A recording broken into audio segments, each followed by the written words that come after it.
Saucy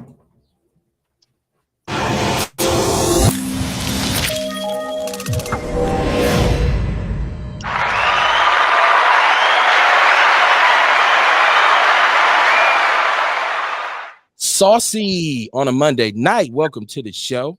It is Outlaw Radio, and my name is Kevin Barnes. I'm the host of Outlaw Radio, also known in some circles as the militant with a microphone, the mouthpiece of the movement, aka the Negro Whisperer.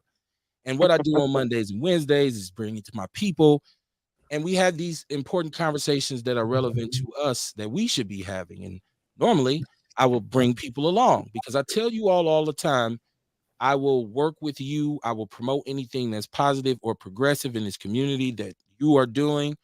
And I promise not to knock the stuffing out your egg McMuffin. I'm not alone. My co-host will be along. The Outlaw family will be along shortly. But it's cool because I actually have a very, very esteemed guest here this evening. I want to shout him out for coming through because I know he's busy around this part of the year. But my brother, I can't even do you no justice, man. You go ahead and reintroduce yourself to my people because you've been here before. You family, what's good with you? La familia para siempre, the family forever. What's going on, y'all? This is Ajamu Butler, founder of Heal the Hood. Man, and since the last time I've been on the show, I guess my bio done switched up a little bit, international educator, 5-time author, world traveler, student of life, educator, fisherman of men, if you will, and a saver of souls. I'm just out here in the trenches trying to do my little part. We got that Heal the Hood thing coming up, which we'll dive into, so I ain't gonna get too heavy in that. But I love this level of work that I've transcended to over the last maybe like 5 to 7 years of my life.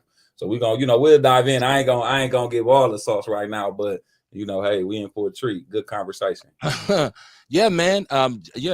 Growth entirely. Now, I also have, and I normally let sisters go first when they come on the show because I welcome estrogen. I welcome estrogen to the platform because we know this can be a men's locker room sometimes on Outlaw Radio. So, but this sister's very esteemed in her own right. A lot of y'all out there know her. You support her. Her name is iconic in the city. My sister, tell these people who you are. What up, family? My name is Jamila, a.k.a. J. Riley. Not to be confused with Jamila Carney. There are two of us. We are twin spirits. You did that to me? You did that to me in real time? You did that? No. Kevin, it's not you. It's not just you. We get this every single day. No joke. Okay. So we just always, anytime we're together or apart, we clarify, one for the other. But I am J. Riley. I am the lead designer and CEO of J. Riley, who specializes in crochet earrings, hats, scarves, accessories, and home decor. I'm here to help encourage you to be uniquely yourself. And I like to think of myself as an energy curator, and I'm also a co-host of the 11th annual Heal the Hood celebration this year. That's what's up, man. Teamwork makes the dream work. And does. I'm just, like I said, I'm very happy to have you all here tonight. Now we'll have a really great conversation about a really great event, something that's really positive. And if you live in the city of Milwaukee right now, trust me, you need something positive to happen, right? Like it's I always say Milwaukee versus everybody, but sometimes I even look at the city and say, damn, maybe I should move. The witch doctor is in the building. Mr. Carter, what it do, partner? My brother. Hey, man, how y'all doing? What up? All right. I might have a bounce check. I got a bounce check I might be able to hang over my head. I ain't got no $3,000 check. Man. Hey, checks don't come. Hey, them old folks. Hey, Mr. International, them checks don't bounce. Let me mute myself. Let me go mute myself. Yeah. Player with a passport. Oh my goodness. Okay, so we just, the only person not here is the juice lady, but we know she come and go as she sees fit. So I got my partner here now. Let me see what his name is tonight. Relsenio Hall. Is that who you are tonight? What's popping? Yeah, what's happening, y'all? How y'all doing this evening? Man, we are well. Very happy to be here. Can you please explain the significance of Relsenio Hall? Just like the Arsenio Hall show, he was one of the dopest nighttime show host to me. You know, I think they said they stopped producing the show because he had Farrakhan on there and shit. There was some shit going on. Yes, absolutely. There was some shit going But on. he wasn't scared, so that's why I fuck with him. Nah, yeah. You talking about my times, young fella. Shout out to Mama Jenkins. Mama Jenkins, she said, good evening, my outlaw family. We definitely need to heal the hoods. That's why I got this brother here, right? God don't make no mistakes. That's Ajamu. He work in the chat room. Okay, so I try to keep up with the chat room. Listen, there's a number associated with the show, 262-202-5131. So if you want to call in, you want to talk to this brother or this sister, especially about what we're about to dive into, about their event, about what my sister does and what my brother does since he's international and all that kind of good stuff, man. 262-202-5131. And the chat room is on deck. Tell a friend, share the show, share the YouTube, all that good stuff, man. All the logistics, as they call it. So we got my brother Ajamu, and you notice I say your name right now because I used to say Jamu because I'm black and that's how we talk, right? Hey, it's Jamu. Actually, it's Ajamu, right? Like, okay. So we got the 11th annual Heal the Hood popping off. So let's just talk about Heal the Hood because right now, like I said, I need some positivity. So I want to just give you the floor to talk about Heal the Hood, just what it is and what's happening with it. Right. So like my brother just mentioned, man, we got the 11th annual Heal the Hood Block Party coming up, family. And there's so much wisdom to 11 years in the game. There's so much wisdom and power to 11 years because I know people that have been in the game 11 days and to give up. You know what I'm saying? Like, I ain't trying to boast on that. I'm speaking on God in the hood got us to where we at to push this 11th annual Heal the Hood Block Party. But on May 27th, we got the block party is going to be on Burleigh from 8th to 12th in Burleigh. And this one finna be a doozy. This one about to be a doozy. I ain't gonna lie. I don't even know how to spell doozy, but it's going to be that. You hear me? We just counted up our vendors. We had a little bit more than 50 vendors waiting to hear back from about another 10 to 15 or so. We got a children's corner that's so engaging and interactive. One of the things I'm always big on at Heal the Hood is how can we always tee up our children's area and make sure that the babies got some STEM going on, some sort of creativity and painting going on, some sort of physical activity, some sort of literacy building. So we got all that type of jazz in the community in the children's corner. The entertainment is off the chain. We got Kothi, African drumming and dancing. We got the Milwaukee Flyers tumbling team. We got my sister Be Free, who's gonna be teeing up with that flute piano. She got a whole band ensemble that's gonna grace us with their presence. So that's gonna be a whole ass vibe. And it's all hosted by the lovely Jamila Riley. And then we have our good sister friend who's not on the call, Jamila Carney. So that's the block party in and of itself. I mean, it's so dope. And people always ask, what's the point of a block party? You know what I'm saying? The one that we do to our caliber, to the scale in which we do it, is a resource dump, right? We try to hit the block with resources that folks may not have immediate access to, right? So if it's a job place that's coming and they might offer some employment, what barriers can we totally eliminate? Are y'all accepting resumes on the spot, or are y'all gonna tell somebody to call the 800 number, set up an appointment for another appointment, and then you might get a slot, right? So we try to make those resources practical and tangible, be it employment, youth services. We got a bunch of health resources.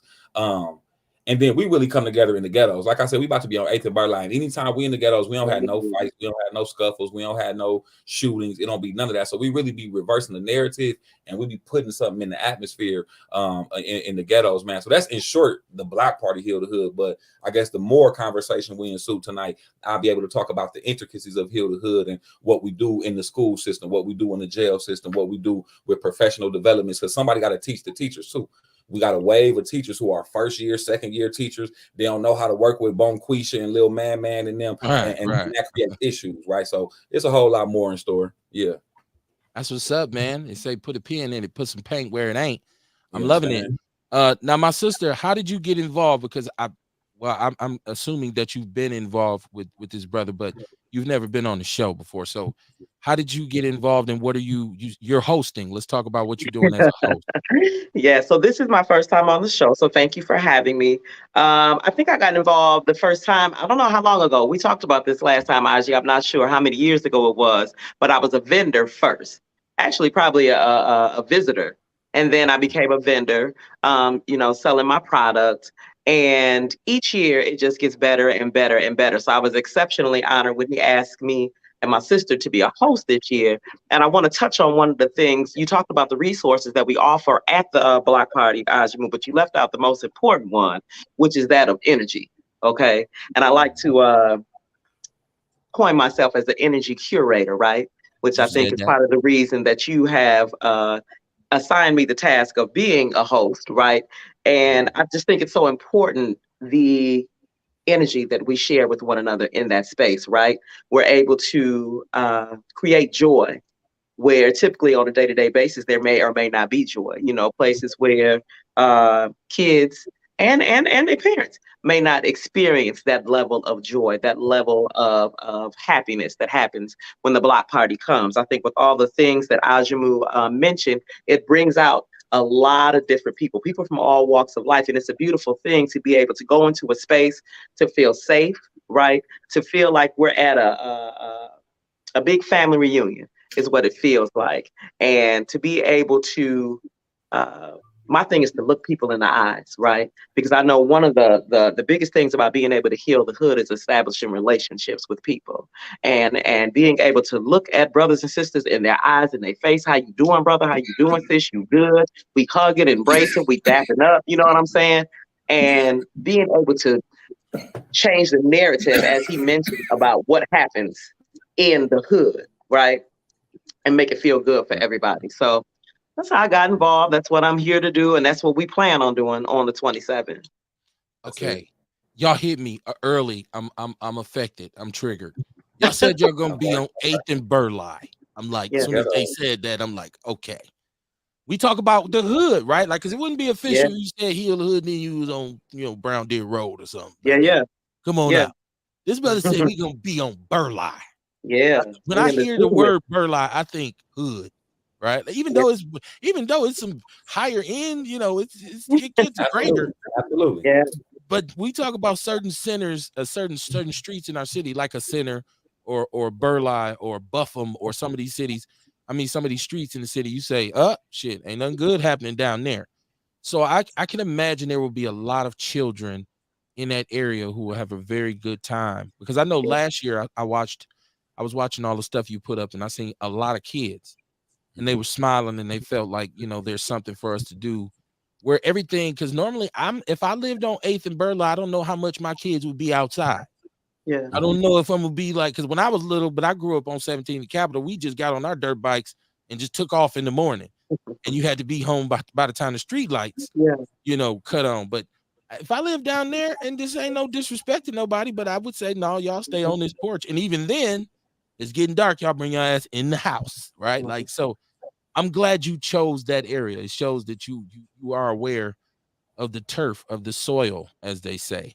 So now, if I may just interject on that for 2 seconds, like, I get excited at the call of black manhood, me personally, right? I get excited to be able to say, like, this black man is not my enemy, that's my brother. He may not know that, but maybe I can enlighten the black man and give him some game, you see? And so when we go into the trenches, I feel like it's truly a honor, first of all, to go do the work that we do in some of the most underprivileged, underserved communities. But when you take off the layers of poverty, when you take off the layers of labels, when you take off the layers of trauma, we got some of the most beautiful, creative, powerful children in the ghettos of Milwaukee. And I do, honest to God, mean that. I know some of the most ingenious children who come from nothing.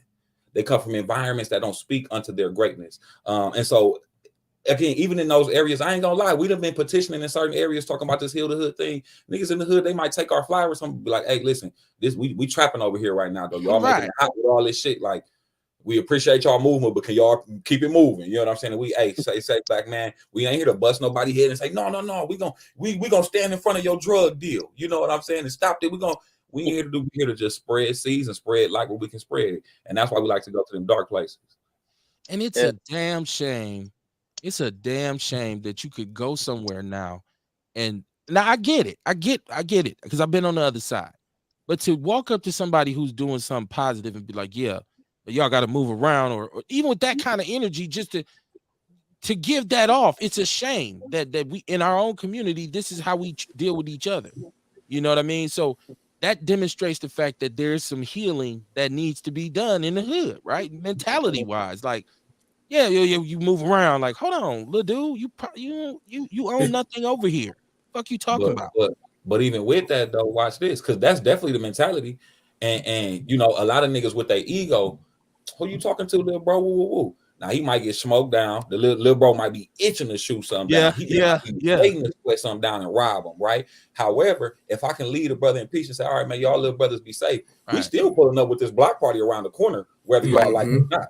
You understand? And you gonna find your way over to the block party, because what is that noise? What is all of these people? And you're gonna be smiling, and you ain't got to be a gangster today. You a god today. That's right. That's right. And the beautiful thing is that light is always going to attract. You know what I'm saying? The hardest the niggas, it don't matter. That light is always going to attract. And it's always you're going to be curious about what's going on. You know what I'm saying? I remember back in the day, man, when I used to be out there, you know what I mean? We used to actually like that shit. Like when people come to the neighborhood doing stuff, you know what I mean? Like, man, it's giving us something different to do at the same time. You know what I mean? Like, so yeah, it don't be no big deal usually anyway. I ain't never. I couldn't imagine some brothers to be like, no, y'all can't do that because we trying to hustle. Right. You know what I mean? That would totally suck. You know what I'm saying? But like Ajamu said, it's going down anyway. That's you know what I mean? And you know what I'm saying? Like I'm not. Because it's the energy. You know what I mean? It's the energy. We happy. So in essence, I'm not asking you. Everybody want to be happy. I'm just letting you know it's gonna happen, right? I'm not asking for you to say. I'm not asking you. I'm just telling you. Like, and it's from the perspective, either you can win with us or watch us win. We here to heal. That's right. You can heal with us or watch us heal. Either way, you gonna be all right. We gonna be all right, and we gonna we in this thing together. But that's it, you know, that's it, man. And I ain't here to knock nobody, because I understand that ghetto living. I understand the trauma of the hood. I understand how our people have been finessed by, and we was just talking about this earlier, Kevin, niggas who say they here to save the block, and they gon', you know, come on, man. They say they here to help, and they hurt. They here to right. Because and we know, and I get it, because it's you actually have to understand that this is a small city with big city aspirations, right? So, you know, say big fish, small guppies in the guppy pond. So everybody wants to be the tallest midget. So a lot of times it becomes like all about ego. It becomes about, look, I'm a Jedi Knight and shit, and I glow in the light and the moonlight, and I'm mystical. And it's like, nah, man, you actually just a dude from Milwaukee, and you doing great things, and you deserve credit for it. But you're not like a Tibetan monk. Like, you don't levitate at night, bro. Like, so you know, a lot of what we do out here for the community kind of loses some shine because of that. But I ask you this question every year, and I'm gonna ask you again. I guess in one way, because I'm glutton for punishment, but I just like to see you just trip. So, and hopefully this has gotten better. What support has the city of Milwaukee given my brother for Heal the Hood?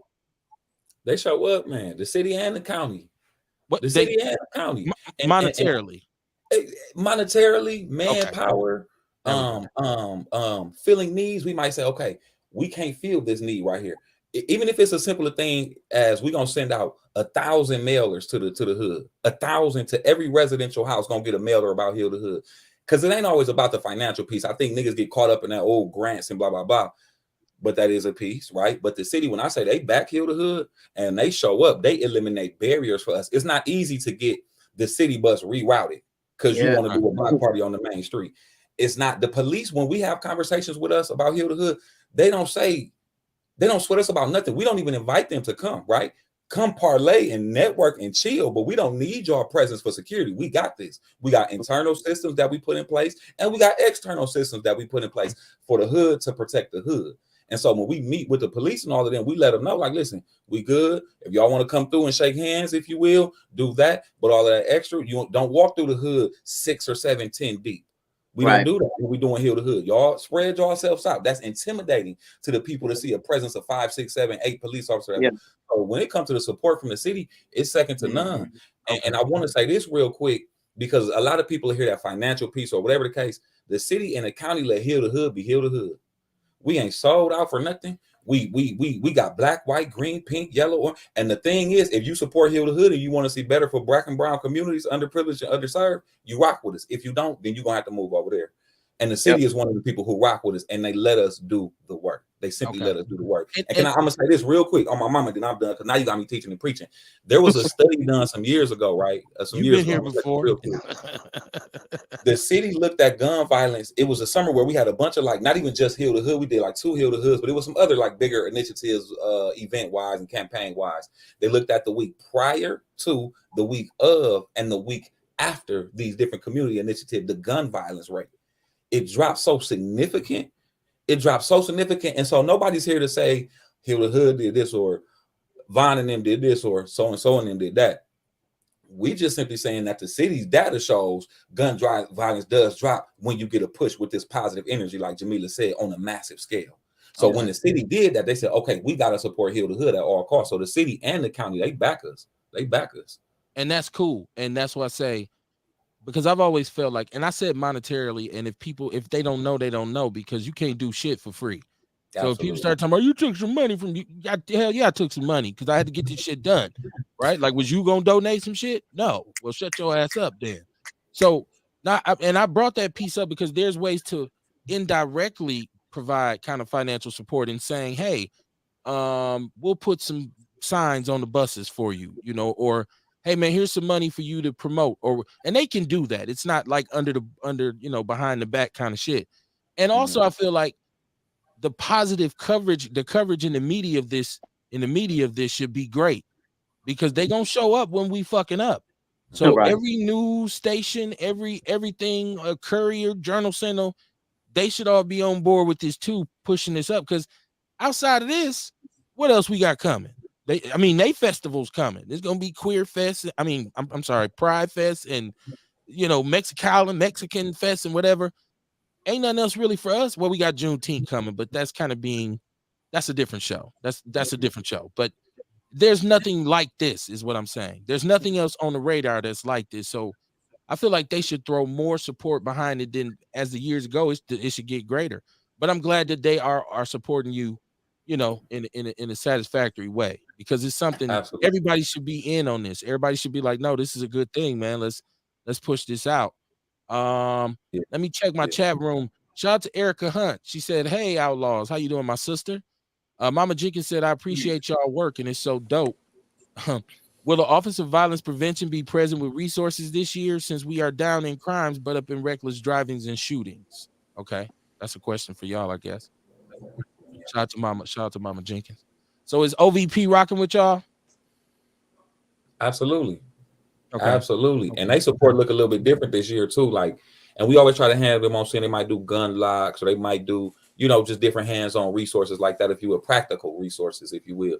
But this year, some of the OVP and 414 Life team, they're going to be doing the food area for us, right? Because I don't be needing people to just show up with this Savior complex. I don't care if you Heal the Hood, 414, Nation of Islam, Outlaw Radio.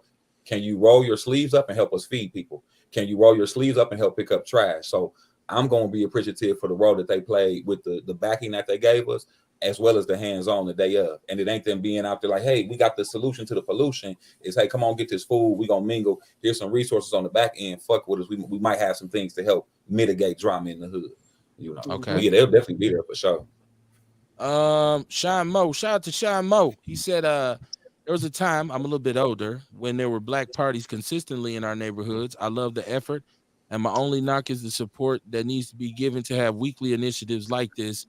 Research does suggest what he stated. So he's saying basically he wished that in some shape, form, or fashion you could. See, that's what I'm talking about with the city getting involved, right? Because, and that'll put tremendous pressure. I'm putting pressure on you. Are you like, do you think I want to do this shit every week? That's gonna take me. Like, but I'm just saying, like, I feel like, huh? I said, I'm tired of doing it every year, damn near, let alone every week. I mean, just through the summer, like if you just made key, like, and you went to all of the most troubled neighborhoods, and everybody was, like you said, bringing this big, tremendous push of unity and solidarity and positivity to so we start on Burleigh, we're gonna go to Cherry, or we're gonna go to Brown, or wherever, and I'm just throwing streets out there, every 2 weeks, and they get behind you and say, okay, logistically, because a lot of this, I heard you talk about rerouting the buses. A lot of this is logistics, like where you're gonna be at, Can we stop the bus? You know, how is the normal traffic going to be moving? They can support in that regard and say, we'll just lay it out for you. You do it. Like I said, I'm not trying to give you too many jobs. I don't want you to, you know, overwork yourself. But it's so positive that I feel like it should just be more. It should just be more like it's all summer. It should be Heal the Hood summer. Let's go all summer. So, that's crazy because that sounds so good, right? To be able to do that all summer long. But as with anything, what a lot of people don't see is the backside, right? Yeah. The back end and the manpower or lack thereof that there is. Because regardless of how it looks on the day of and all of the lights, camera, action, it's a very small team, right? And so outside of it being a very small team, this is the type of work that's emotionally taxing, right? So we talk about helping and healing the hearts and the homes and the hood collectively. But then as the people in the forefront, and I'm speaking for you, Aji, and other people who are in the forefront, as you're encountering these specific areas, certain individuals, whether it be the youth, whether it be the parents, you know, aunts, uncles, whoever, it's difficult situations, right?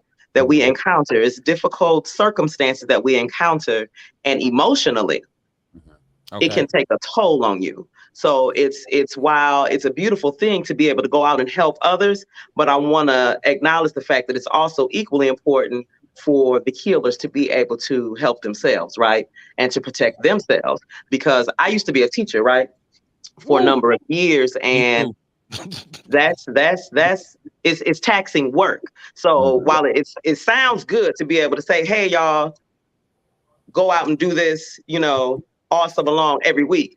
That's not a bad idea, but we need more people, like you said. We need more manpower. We need more funds. We need more of the same like-minded individuals to get involved with the movement. But I think that part of that comes with being able to have it this one grand time in the summer, right? And going back to what I said about building those relationships and being able to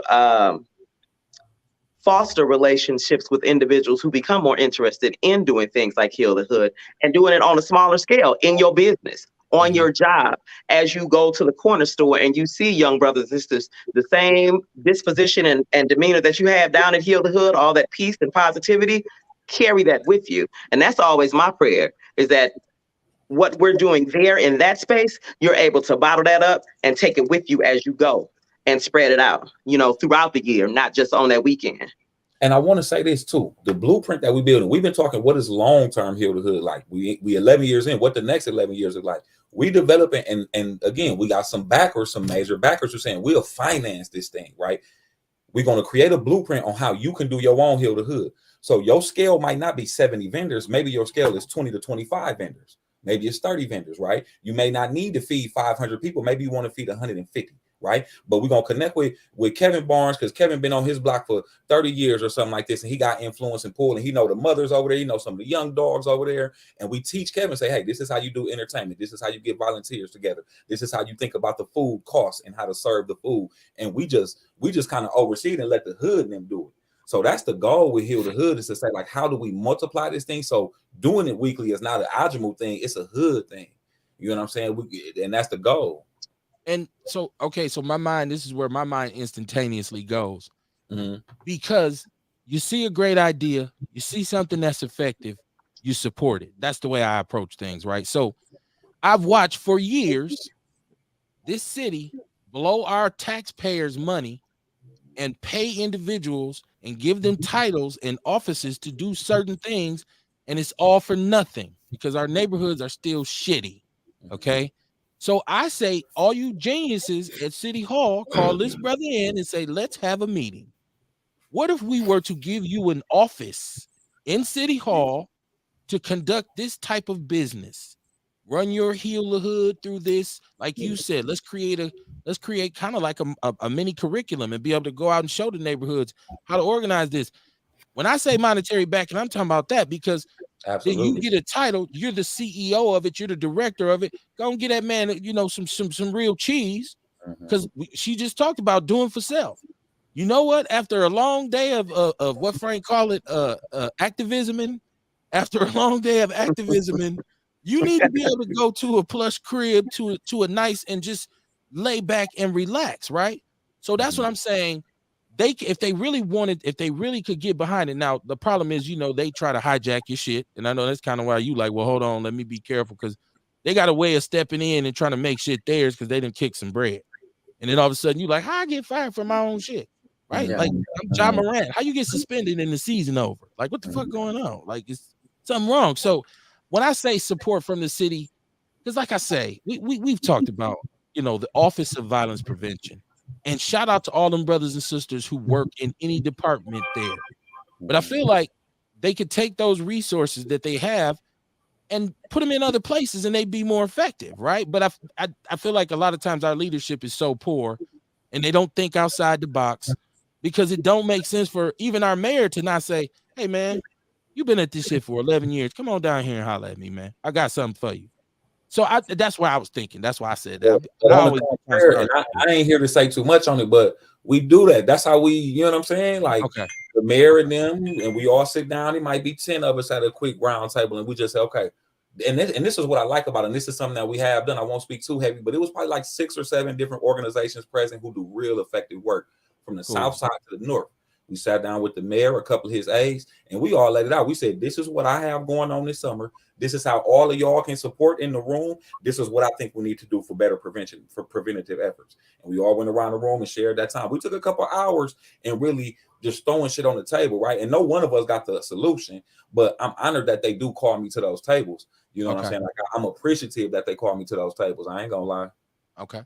I just want you to get your just due, man. I said, I'm one of them dudes who, if something is working and it's effective, you invest in it and you support it so it can be that much more effective.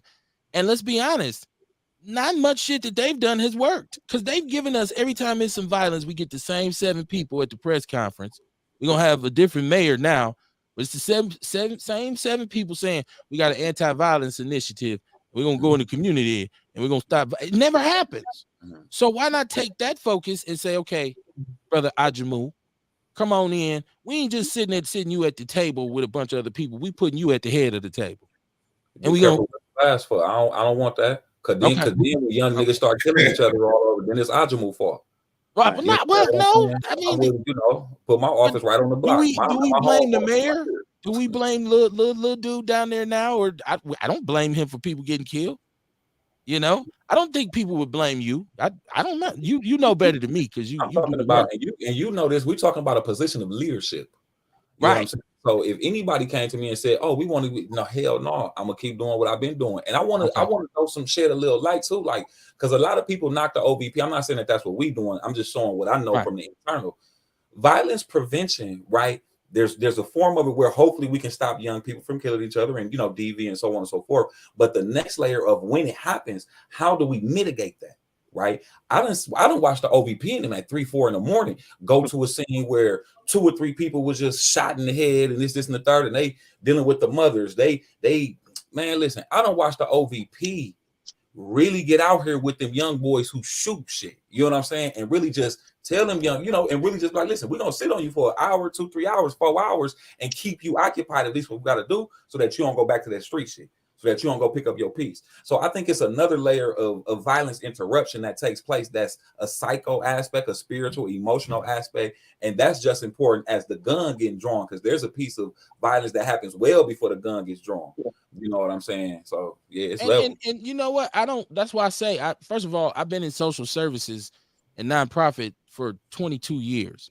So when you talk about knowing what somebody does, because I hear a lot of people say, they don't need no more goddamn nonprofits. They don't need this organization. I've been on it, like, no, but we go out and do work. Like, we ain't just sitting at the office getting some money, giving people stickers. We actually go into the community in places that you won't be at and do things, right? Mm-hmm. So I'm not knocking them in that regard. That's why I'm always very, very specific about anybody who works in that office. They got my support, because you only doing what you're there for, right? You're not freelancing. Whatever the directive is, you work for the agency, you doing that. What I'm saying is the people up top have this entity full of these people, like you say, who will go into the fire.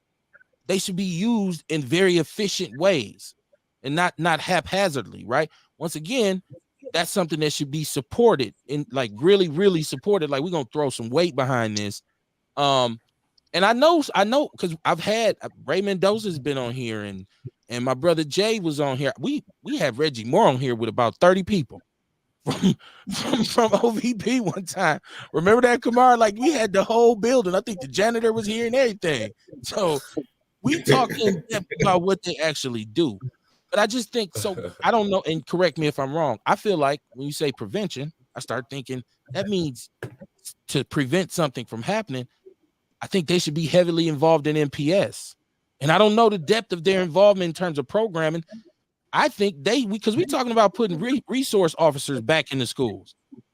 And that's fine. But I think you got to have something like 414 Life or OVP in the schools early, mediating situations, saying, because a lot of shit spills over from school. They jump on the phone and call their cousins, and now we got a riot outside our school. And I feel like directing those resources towards that, and really a whole lot of youth programming as well. So and if they got them programs, then somebody let me know. I'm just like I said, I just try to put paint where it ain't. But shout out to them though, and I'm not knocking them. Shout out to them. I mean, much love. These bricks is tough to walk, man. And if you volunteer to do it, you a special kind of individual. Like my sister said, I taught for MPS for 6 years. It ain't for the weak. I taught special education. It's not for the weak. Like you gonna come home mentally tired. Like, these little motherfuckers done drove me crazy. That's why year 6 was my last one. Like, nah, I'm gonna be old fucking with this job. Let me check my chat room. Vince Tony, I see you. He said, "What up, Outlaw? How you doing, my brother?" He said, "I wish they'd invite me to a leadership position. I welcome it." Well, everybody got a role in this revolution, right? Right. So we got to put the right people in the right places. I want to talk to my sister about, because she got this whole fashion thing, right? Like, you see sisters all over social media with and it's right. Let's talk about your what you do, because it looks like you crafting right now. I am crocheting right now. Hey, listen, man. Whenever you see her, she working. I'm telling you, whenever you see her, she working. That's true. That's true, because it's just me, and that's an amazing thing. I was thinking about that this week. I said, I wonder how many pair of earrings I've made over these years, because I've been doing this since 2009. Okay. Right. And so a lot of people think that I've just gotten started once I got into the brick and mortar at Sherman Phoenix. But I quit my job in 2009, and this has been my sole source of income since then. Okay. So my job really is bigger than these earrings, though, right? I'm honored and amazed at the fact that I have so much support from, the city. I love it. I appreciate it. I love my city. I'm going to rep the city hard wherever I go. But we're in different states. We're out of the country. We're in Ghana. I've had the likes of Erykah Badu and other celebrities wearing my pieces. So it's been a really dope journey. But for me, it's always been bigger than just the earring, just the accessory, right? Like, I'm going to accessorize you, but I want to accessorize you on the inside, right? So my job is to make sure, I always say, Lord, let people leave from me different than when they came. Okay. I want it to be an experience, so that, because there's so many people who don't know their worth, right? And I know that sounds so cliche and we hear it so often, but that's why I'm so big on building relationships, because a lot of these things that we see that are wrong or going wrong in the community would look a lot different if people understood their worth, right? That we walking around kings and queens out here, and so my focus has been on women, not to diminish the brothers at all, because my brothers on here, Kamar and Aji, will tell you hands down, I'm the biggest hyper-upper y'all got, right? But my focus has been on women, and specifically Black and brown women, right? Because our representation is so low in the media, that it's my job that women see themselves as who God created them to be. So it's my job to hype these sisters up, to encourage them, to uplift them, to undergird them in prayer, You know what I'm saying? My place that I've curated now, because I just recently, about a month ago, moved into my own space inside the Sherman Phoenix. I own the space downstairs. Uh, thank you, thank you, thank you. I own the space downstairs with my mother, the Underground Makers Market, but there were four brands in that space. But I just recently moved upstairs, and it's always been my passion to have a place where we can laugh, right? Uh, we can cry, we can pray, we can twerk, we can do all the things that's necessary and that's needed for us to feel whole and to feel like ourselves on that particular day. So it's a safe space for men and women alike. But that's my main focus. That's my passion, is encouraging and undergirding my Black and brown women and allowing them to see themselves as God created them to be. So the earrings and cool is cool. The fashion stuff is cool, but that's just a way to get in. Okay. Yeah, Shout that's out to just a you. means to an end.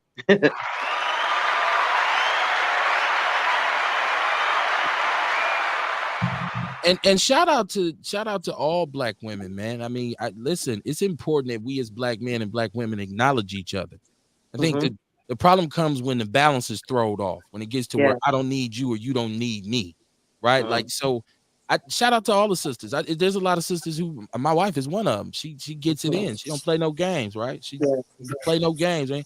And we absolutely need y'all. in Garfield 502, she could. It wouldn't make her a bad person, but that ain't where her focus is. She like, no, it's about business, and I always respect that perspective.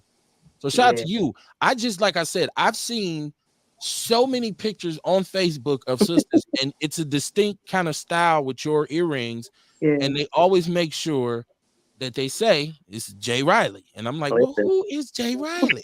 It's like, who is they she? all part of the clique? That's the clique. Right. That's the clique. And they out here. Kamar big ups you all the time too, as well. So that's my brother. Yeah, he big ups you as well. Y'all little community rock with each other. That's one thing that's admirable about it. Y'all got a whole kind of brotherhood down there. Hey, Kevin. Yes, sir. Hey, Kevin, remember I told you it's a community within the community, teaching that community how to be a community again. Yeah. You know what I mean? Yeah. And we always talk about how we view Milwaukee and all that. And I say, shit, it looked good from my point of view. You know what I mean? The people I rock with is dope. You know what I mean? The places I go, you know what I mean, it's peaceful, feel good. You know what I mean? I only allow myself to be where I want it. You know what I'm saying? So to me, Milwaukee is great. You know what I mean? And it all starts with the people that you allow around you. Yeah. Okay. Listen, your net worth is your net worth.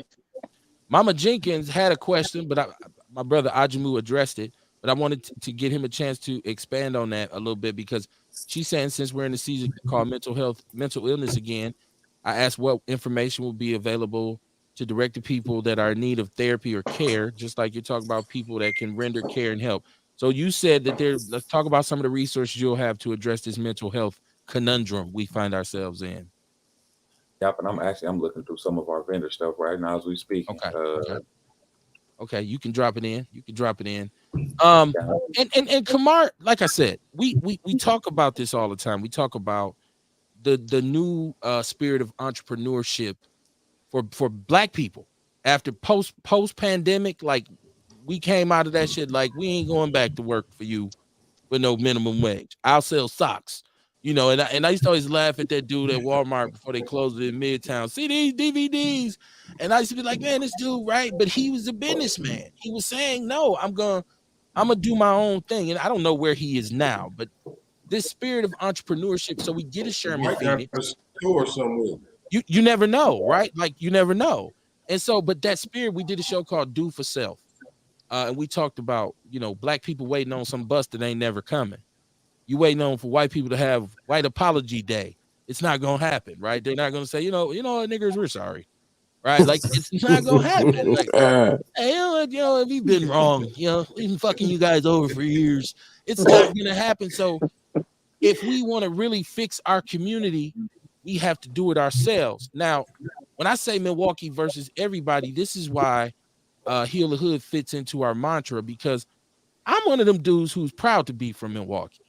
Like, I tell people, I've been, anytime I was out of town in school, whatever. I was, where you from? Man, Milwaukee. There's Black people in Milwaukee. Hell yeah. Come on, my neighborhood. There's plenty of them, right? Like, so I ain't with people, man, I hate this city. I can't wait to leave. I feel like I've planted my flag. My children are almost grown. My family, we've been established 23 years. Me and my wife been together. So what, and I'm not running from no opportunity. I'm out. I feel totally different, Kev. I ain't gonna lie. I mean, I'm just saying I'm one of them dudes. And once again, we had a whole show about this, and this was very controversial. Believe me, I got people inboxing me like, hey, what the fuck you talking about, nigga? I'm leaving next month. My thing is, if you want to leave, that's fine. But I need for you to hurry up and go because you're in the way. I feel like the people who want to be here, who gonna say, no, we're gonna force them to do what's right by us. Those people got to know each other, and they got to be able to network, and they got to be able to connect, and like we said, have relationships. And somebody who don't really care because they leaving next week can be counterproductive. So, and even if you leave, because shout out to my boy K Rice, Keaton Gerard, who was in the chat room. He moved, but he comes back and shows love. He'll come back here and do an event. He'll come back here because he know the situation in the hood. So if you're gonna do it in that regard, that's fine. I take it personal when people be bad mouthing my city. Because I grew up here, and I had a great childhood. My shit was beautiful, right? I got a lot of love. I got a lot of partners. I got a lot of everything up here. So, but I work my ass off. That's where it goes to Kamar saying, you got to create your reality. You have to really, really monitor your environment. I don't allow motherfuckers around me who be on some bullshit. I just don't.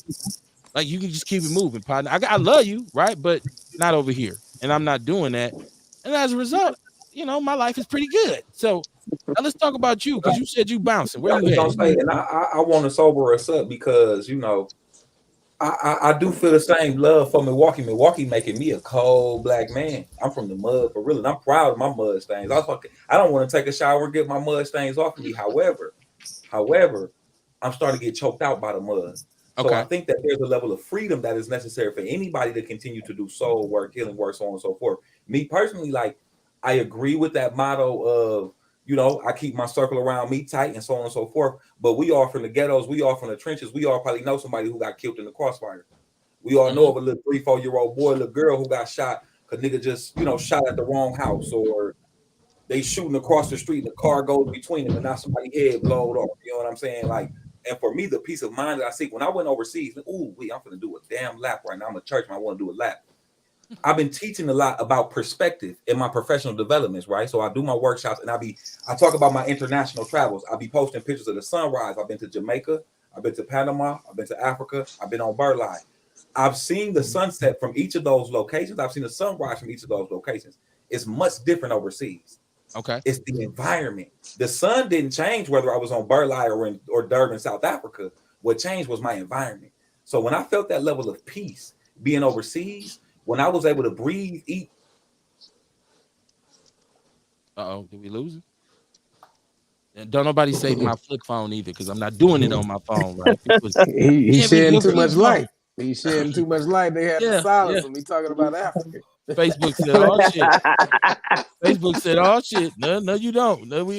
Wait, did I come back in? I had a little glitch. I was thinking too hard. But my parents, they always taught me that the world is mine. So I never had a mentality to walk in Milwaukee. I've always desired to explore foreign lands and make it my home. So I ain't gonna lie to you. In a couple of years, I do plan on packing up all my worldly possessions and giving that shit away. If I can't fit in a backpack and a suitcase, I don't want it. And I'm finna be in Bosnia for 2-3 months. I'm gonna go to China for a month and a half, teaching, preaching, studying martial arts and gardening. Then I'm gonna come back to heal the hood and do some work in the schools because I love the ghetto still, and check in after Sherman Phoenix with Jamila and Kamar and everybody. But then I might go over to Austria for a moment. But me personally, I don't see myself being in Milwaukee more than another 365 days. I can stand it. Shit. Now, okay, so what you just said is cool, right? And that's a super enlightened perspective, right? And I'm gonna let me give you one of these too. Because see, what you just talked about was I'm gonna travel the world and I'm not gonna worry about material things and this and that. And that's a very enlightened perspective. But I'm talking about brothers who talking about they leaving Milwaukee because it ain't shit and then moving to Texas to work at Walmart. You could have worked at Walmart up here. Right? You could have worked at Walmart up here. Walmart way better down here. Really? Walmart is better down there? You going in? Hey, It look, might be. It hey, might be. and get down there and be like, I ain't never going back to Milwaukee. Right. Now you got a job talking about workflow. Yeah. When you was here, your ass wouldn't eat, man. Fuck that, man. You sell this weed and shit. But I get it. It's environment. It's environment. You're correct. But I think if you supervise your environment where you're at, right? Like, so get your mind right and then leave. Don't leave and take the same bullshit you was on here to there. Because all you did was You're took gonna be Milwaukee wherever on the you go. road. Right. You took Milwaukee on the road. Now it's Milwaukee in Arizona. And I think you said something very pivotal, Aji, when you talked about how the sun was the same here as it is in Africa, right? Something that I had to learn how to do because I just recently moved. I'm on off of Fairmount now, right? So I moved to a different kind of hood. But I was on the block. I was on 11th and Right for about 20 years, right? And it's gotten a little different over the time because of the gentrification of it all, right? Ooh. But it's still the hood. And so what I had to learn how to do was create the environment that I wanted in that space, right? And it started inside of my home. Like we lived in a raggedy old house, you know, them big nice with the wood floors and the built-in cabinets and stuff, but it was raggedy, it was old. But we made it a home. You know what I'm saying? I had my African artwork. I had, you know, my daughter's friends would think that she lived in an art gallery because we had beautified it on the inside, right? To make it feel like we were somewhere else. We still had the bullets and stuff outside, right? But we had to make our environment for us inside of our home. And then we started gravitating to the outside, right? One year we bought a whole gazebo. We put up lights. We was having movie nights out there, putting the screen up. And I tell you, that doing those things affects your neighbors. Yes. Because they see you doing something different. The people across the alley began to move a little differently, right? They began to respect the area a little bit different. Did it stop all the shooting? Did it stop all the chaos? It didn't, but it shifted. And I'm gonna say this: my son was killed 6 blocks from my house, right? 3 years ago, on April 11th, and that was right at the top of COVID, and so we couldn't go out, we couldn't go be with family, we couldn't go be with friends, right? So we had to go through it, and what helped me go through was landscaping and was beautifying my area outside. So we done built raised garden beds. I done put hostas and all types of flowers and everything all outside my house. And when I began to do that, it was amazing to see neighbors who would never stop and talk before, but who would stop and say, oh, your flowers look nice. Where did you get those flowers? It made conversation start. It caused a shift, right? In the atmosphere because I was creating the environment that I wanted to do. So not only was I healing myself, right? I'm helping to heal the hood in a sense, right? Because as I'm picking up the trash, as I'm taking care of what, you know, I want my area to look like, what I want to feel like when I come outside, now I see my neighbor down the street and put her some planters out with her flowers. That's right. Now I see the chick, you know, down on the corner, she out there, she done put a bag out there for people to put their trash in when they walk by.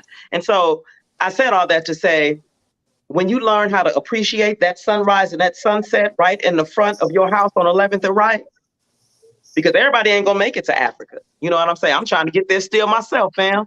But everybody, I'm gonna go.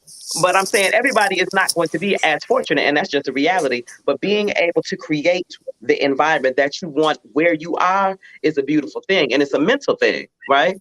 Because outside of what's going on around you, you have to be able to find that peace, that joy on the inside of you. And it starts with you. So I just want to throw that out there. Shout out to Crystal Ship. She says, hey, family. Peace, What up, peace. Crystal? And Control C. Shout out to Control C. They're big supporters of what we do. Sister Ticey and my sister Crystal Ship. They always support, right? But no, and okay, I guess in essence, that's what I was speaking to in that, you know, you got to plant your flag, right? And so like I was referencing when I grew up down the street from Rufus King neighborhood, 17th Capitol. Absolutely beautiful neighborhood. The one thing about it was the men in the community, my dad and those old men, they planted their flag. You wasn't coming over there with no bullshit. You wasn't finna be. They walked around at night in the alleys, with their old 38 specials and shit, and they said, nah, we not gonna have that over here. Somebody garage get broke into, oh, it's a fucking problem. Like, man, they stole my lawnmower. They stole your lawnmower. Like, it's like we gonna find that dude, right? And so, but they made it a community, right? They Kevin made the it a fool, community. bro. Kevin the fool. No, for real. I watched this happen, so I know That's this good sister. I though. know That's good. she's telling the truth because in our neighborhood, the expectation was, hey man, cut your damn grass, shovel your snow, right? You living next to me, and my shit is all snippety snippy tight. When I'm out hedging my trim, when I'm doing my bushes, I'm looking at you. Like you might want to touch yours up too, cuz. Like you feel me? Like it spreads.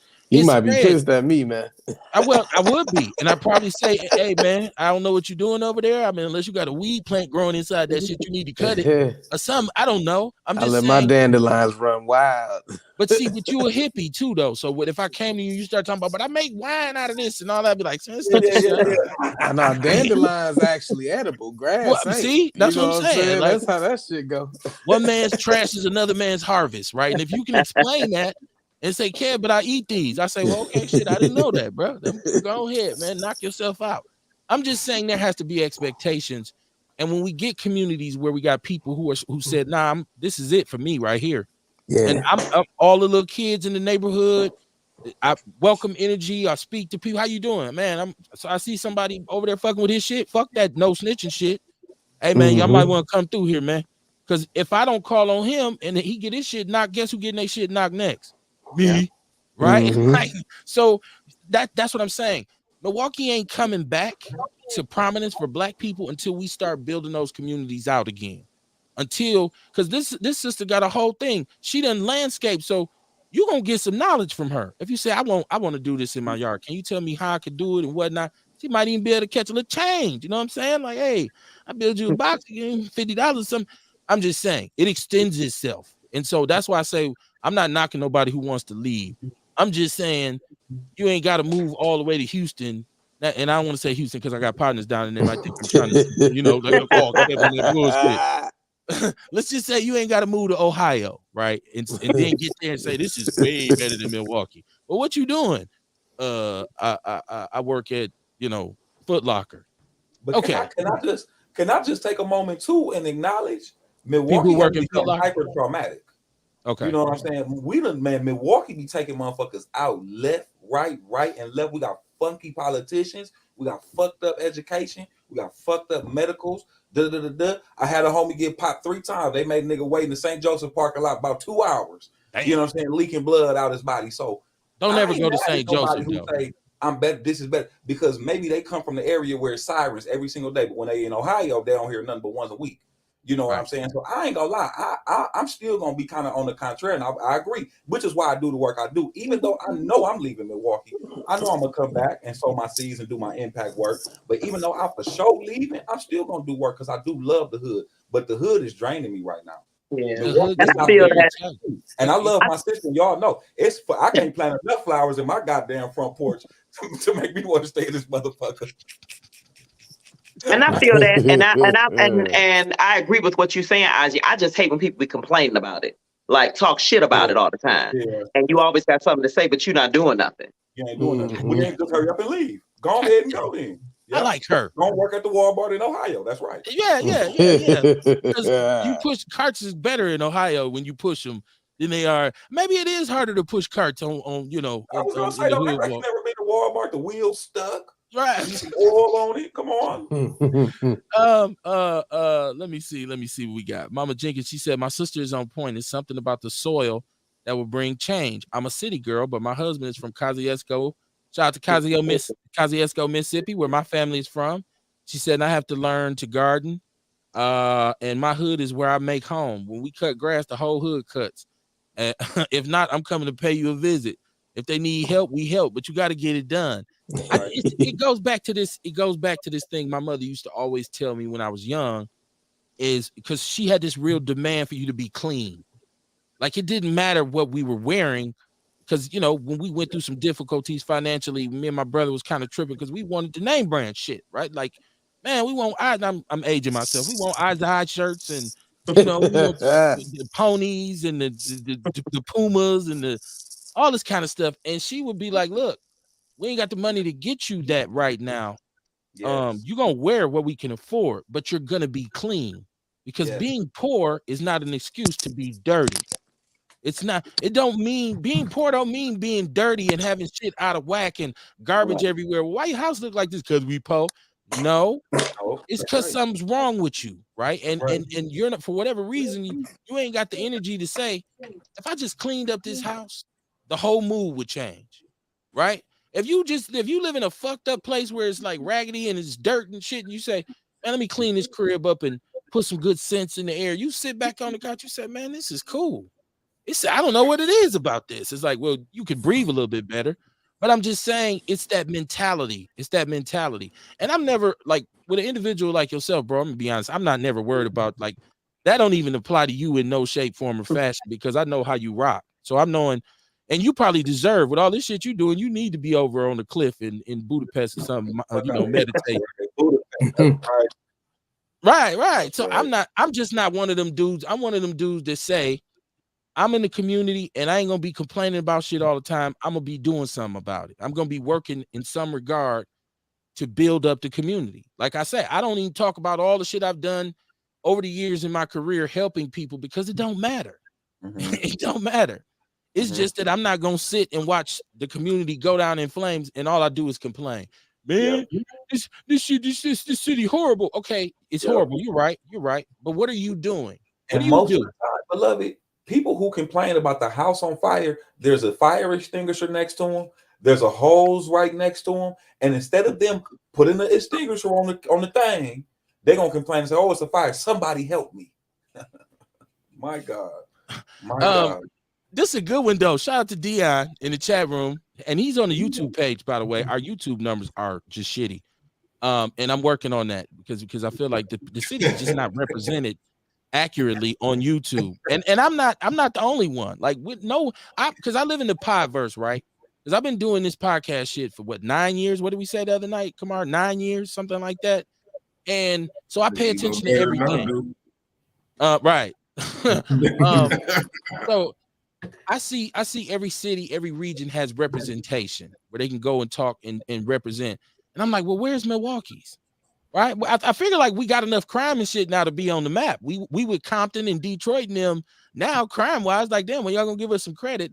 But Deion James said, I hate when motherfuckers leave and they talk about how good the weather is. You know, that's funny to me too, because usually there's a trade. Like if you're gonna move to Texas and you laughing at me because we got snow, but then it's a tornado down there or a deep freeze where the electrical grid shuts down and y'all living in a hotel for like, why you don't show them pictures? Right? Like show them too. Don't just show when it's sunny outside. The weather, you always change it. I'm going to California, the weather better. Then it's an earthquake. Now you're like, man, shit, I should have just stayed at the crib. I take a blizzard over this shit any day. So yeah, that is funny. Kamar, I just wanted to make sure you and Rel, if y'all got any questions for the brother, and I know this is your family, so I know you rock with him every day. So y'all feel free to jump in because you know I'll run my mouth. But I did want to get to just upon your background. You come from a family that's pretty community oriented, correct? Like you was raised in this kind of movement. You ain't just get locked up one summer and be like, I'm gonna go home and reinvent myself. Like you've been involved in community stuff from an early age. So let's talk about that. Yeah. And my parents, they ain't play no games when it comes to like that blackness, that culture, when it comes to that history thing, when it comes to that understanding you a global citizen thing, when it comes to understanding racism, languages, culture, music, arts, this type of thing. My parents bust our heads open with that. I've been talking more about how, and more publicly about it, if you will. When we was younger, my dad used to sit us down and put on like a lecture or a documentary. He would give us a quiz, maybe 10 questions, 15, 20, whatever it looked like. He would pay us to watch the documentary per answer we got correct on the quiz. And it's the easiest thing on the planet because, I mean, we're watching the documentary, so it ain't like we can't just go through and woo. He was training me. Right. Because at some point in my life, I started to get so invested, like, dog, this black man. And it wasn't no PowerPoint presentations back then. There was just a teacher, a lecturer, and 200 people in the audience. This brother speaking for 2-3 hours, got everybody captivated. This black sister, she's speaking for 2-3 hours, got everybody on the edge of their seat clapping. Everybody's engaged. And at some point, my mind started to say, I want to do that. And even back then, even when I thought that shit was so fascinating, I never really thought it would be my career path. I never thought it would be my anointing. But I'm so thankful to my father if he was I will hug his neck and kiss him on his forehead just to simply say thank you for rearing me. So my parents, they had us heavy into martial arts. They had us at Sabir's karate dojo and shit, you know, and they taught that karate, that martial arts thing from a very black lens, a very cultured lens, right? My parents put us in Tanko Thi, which was an African drumming and dancing, right? That taught us about African thing for real. When I went over to Africa, I taught an African drum class with about 15, 20 young African teenagers. And I swear to God, it was turned on my kids. It was turned. Now I'm posting on Facebook about this thing, right? Everybody's congratulations. Oh, that's so dope. Oh my God. Look at nieces and our nephews, our new nieces and nephews. Do your thing, brother. Heal the hood, do your thing. One person who's sitting up eating their boogers and typing on Facebook, right, says, oh, how did you go to Africa and teach Africans how to do, you understand me, drum and dance, you know, with just this arrogance? And I said, well, sister, my beloved queen, you know, Grand Rise, you know, I'm hitting her like the Grand Rise and queen. Well, this is how. And I told her my parents had me drumming and dancing when I was 4 years old. The kids who I was teaching, I'm double their age. I've been drumming longer than they've been alive. And I said, just like we got kids in Milwaukee who they never been to Waukesha or some shit. I work with kids who never been to the lakefront. What you talking about? So I'm like, the kids who I work with in South Africa, I was definitely able to go and teach them a rhythm from West Africa because they probably never been to West Africa and may never even get to West Africa. So I said, when you have experience in this, so again, I'm so thankful that my parents, they prepared me to go to Africa and teach a drum class when I was 4, 5, 6, 7 years old, slapping drums. They put us in acting classes. They always pushed us to open a book. For punishment, my daddy had us looking up words and shit, studying the definition of words, extending our vocabulary. We used to hate that shit, man. We used to hate that shit. But I swear to God, now my level of articulation, I'm not a college graduate. None of my skill level comes from a collegiate thing. None of my expertise and experience in teaching and preaching comes from a university, an accredited, a small college, a community college, Yale, none of that shit. I come from 20th and Locust. I come from St. Joe's Hospital. I come from my village. I come from my mom and my daddy teaching me, black boy, you gonna run the world one day. And now look at this shit, man. You know, so my parents, they did a number. I don't want, you know, I ain't gonna take up too much time, but and it wasn't even my parents. They had us as village kids.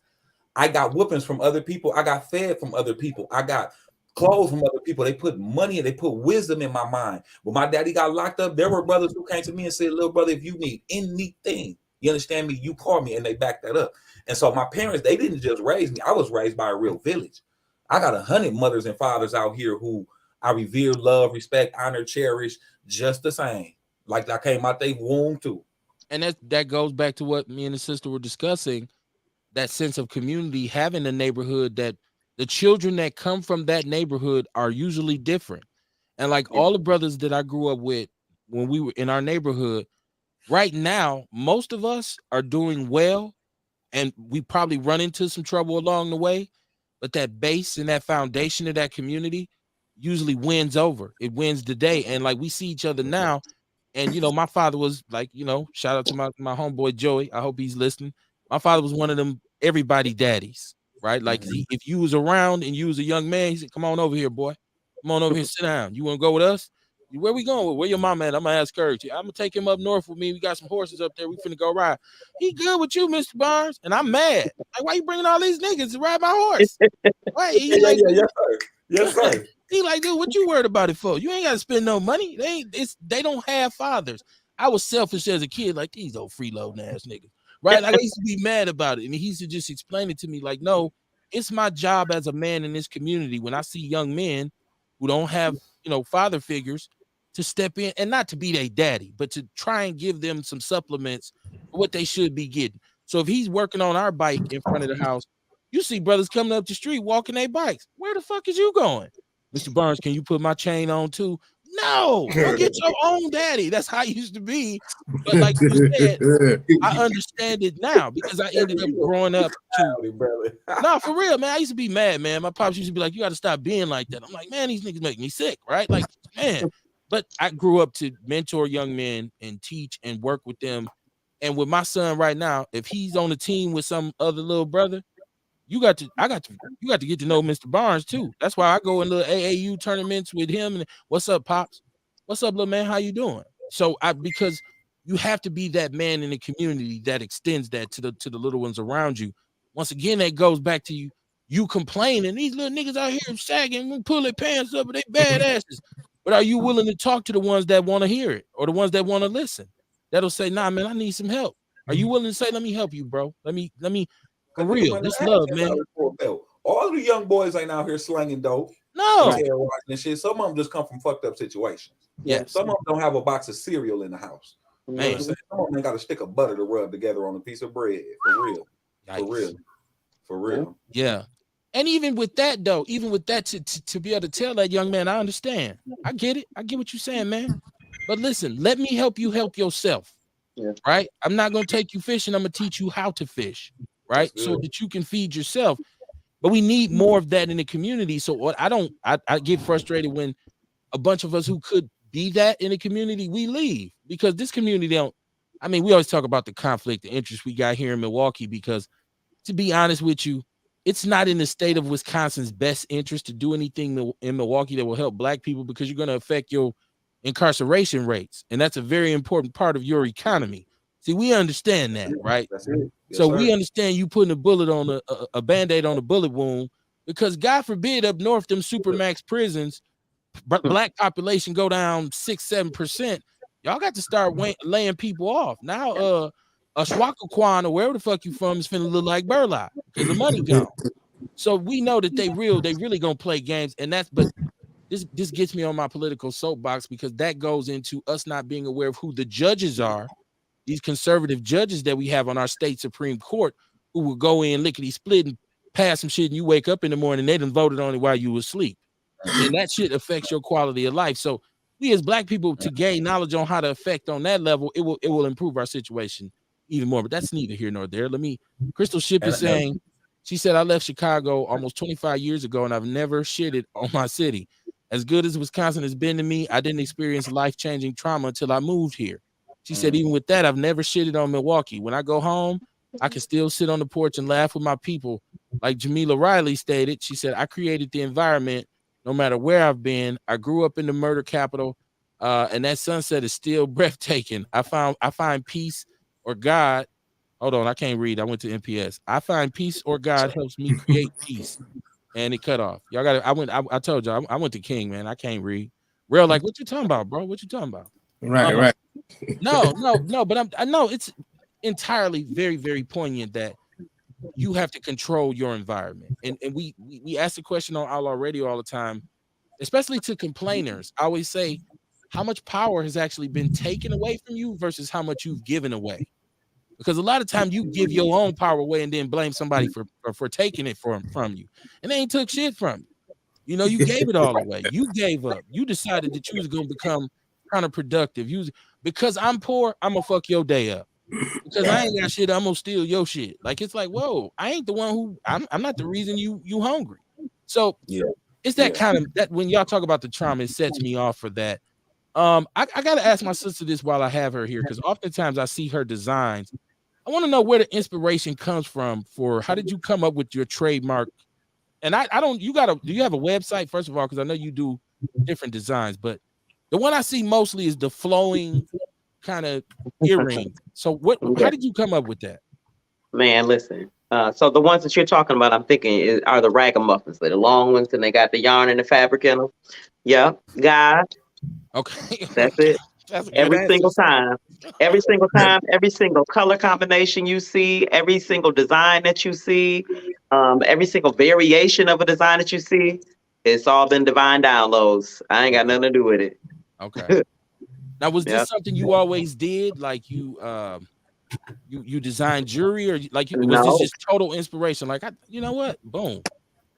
Total inspiration. So I learned how to crochet when I was 9. From my babysitter. I come from a very artsy family. So whether it's in visual arts, whether it's in culinary arts, whether it's in visual arts, all of my maternal side is involved in the arts or has knowledge of art. So I grew up learning how to do macrame, how to crochet, how to knit, how to paint. My formal background is in art education. So when I said I was a teacher, I was an art teacher. I served kindergarten through 12th grade. So I've always been, in some way, shape, or form, involved in the arts, right? I used to make hat and scarf sets for myself when I was at one of my schools that I was working in. So my coworkers would ask for them, and I would make them and sell them for next to nothing because, you know, it was a hobby for me at that point. But one day I was at the house, and this was probably about 2008. And my best friend, Angela Mallett, shout out to Angela Mallett of What Honeybee up, Sage cousin? and Wellness. That's And my today is cousin her in real birthday. life. That's my cousin in real life. What up, Yeah. cousin? So happy birthday to her. But I was making a hat one day and it started off in a circle. And she said, stop right there. She was like, girl, that's an earring. I would wear that as an earring. And I was like, girl, nobody finna wear no yarn crochet earrings. That don't even make sense. But I made the first pair for her. And we just talked about it. She was like, I still got the first pair. I'm gonna put them in the shadow box so you can just hang them up and have them as a reminder of where you started, because that's where it started from. Just a simple brown earring. And as I began to get inspired to, you know, add different things, different shapes, different forms, it just kind of took on a life of its own. Like I never, ever in a million years would have thought that crochet would be my career on what I'm doing at all. Okay. But that's where it came from. Okay, that's dope, man. Inspiration is a hell of a thing, man. Like Yes, it is. you know, but for you to be able to sit somewhere quietly and have something, it's like downloading, like a heavenly download. I don't know if people have ever experienced it, but it's a hell of an experience. Yeah. Now, Kumar, you got me scared for a minute because I'm thinking you can Yeah. do it. You don't put his hand on. Yeah. So he's wearing one of my crochet balaclavas or ski masks, right? That I made him this past winter. I love Kumar. Kept a player warm this winter. Yeah, Kumar stays representing his clique. I'm trying to tell you, I look, this dude, it has no end. Like we probably been doing this about 5-6 years, like Kumar and myself, at least 5. And it's like I say, he always represent for all of y'all, everybody. Like I stopped doing shout outs sometimes because Kumar's was too long. And it's like, bro, you love everybody. I'm like, you can't possibly love everybody, Kumar. And we love that brother back. I'm a nature's return, a long life customer. Okay. My whole family. And one thing I appreciate about the brother, bro support, whether it's 1 or 100 supporting, bro support, whether we done been in the trenches hustling together, whether we make $10 at the event and whether we make $100,000 at the event. And I can remember, and I always appreciate OGs in my circle who say to me, like, listen, little brother, I love what you're doing. I support what you're doing. I like your leadership. I want to follow your thing. I can remember Kumar saying to me, like, how can I get in where I fit in and we blend this thing together? You know what I'm saying? And what we realized, it wasn't about us tabling together. We built a brotherhood together. Yeah. You know what I'm saying? So I honor the brother for supporting Heal the Hood for so many years and being, whether we handing out flyers, whether he buying a shirt, whether it's got the table, whether it's this, and the third. And Jamila, I just want to say I appreciate you because, you know, we don't allow everybody on our platform. Everybody and their mama be asking us to perform at Heal the Hood and host and woo. But we need people who are God-fearing. Yeah. We need people who know about this movement personally and professionally, and we need people who understand the ghettos, who love the ghettos, not from a judgmental point of view, but who really in them trenches. So I can't wait for y'all as the hostesses of this 11th annual Plug It In, the 11th annual Heal the Hood block party coming up on May 27th, hosted by Jamila Riley and Jamila Carney. It's going down, y'all. We got so much stuff up our sleeve. I can't even wait. That's what I was going to say. I wanted to know, like, okay, so what is this? You got the hot mic and this boom. Now, what's the program? Who you have there? I really just can't even give it too much of our stuff away, right? You just really got to show up. Show up and expect. Come with the spirit of expectation, right? Okay. Of a good time. Okay. Bring your kids, bring your wife, bring your family, bring everybody out. Bring your dancing shoes. Be ready to laugh. Okay. Be there. Be ready to hug. Be ready to cry. Be ready to pray. Be ready for all the things to happen. Okay. This event is be there at 1:00. When that program starts at 1:00, you better have your lawn chair. Have your lawn chair and be ready to post up for a couple hours and tap in. I ain't gonna lie, it's gonna be lit. Swear to God. Now we talk so much about it, but we ain't told them when it is. It's May 7th, right? May 7th already passed, black man. I'm sorry. What day is April? What day is it? May 27th. May 27th. One of them months, right? One of them days. Right. I don't know what week I'm on. It's May 7th. Yeah, no, it's actually May 15th right now. Well, damn. I didn't know. But no, okay. So the 27th, we said it's on Burleigh. What time does it start? It's at noon. It starts at noon. Okay. Yeah, 12 to 6. Okay, 12 to 6. And once again, it's on 8th and Burleigh, and I don't want people to be scared. I don't want Don't people be to be scared. right deterred. Like, it's where? Like, no, it is called Heal the Hood, right? Like, so I told you the one that I had went to, I don't know which order it was, but we were on Keith Avenue. And so like we went down there and it was a lot of things going on. And I was like, well, what's this? I had no idea about it, right? And we went and I was rocking with the Panthers, and it was a lot of, like I said, it was a lot of stuff, man. It was a real serious community event. And I was amazed, like, wow, this ain't the easiest patch of turf, right? Like, but it was we, no real incidents, maybe kind of sort of some stuff on the sidelines that we had to kind of de-escalate, but other than that, you could just tell the kids was having a great time. So that's why I say I thought it was a cool thing. Crystal Ship is correcting me on my shit too. Thank you, Crystal. She said May 27th is the 11th annual Heal the Hood. It is from 12 to 6 on 8th and Burleigh. That's right. Shout out to Crystal Ship. She always got our back.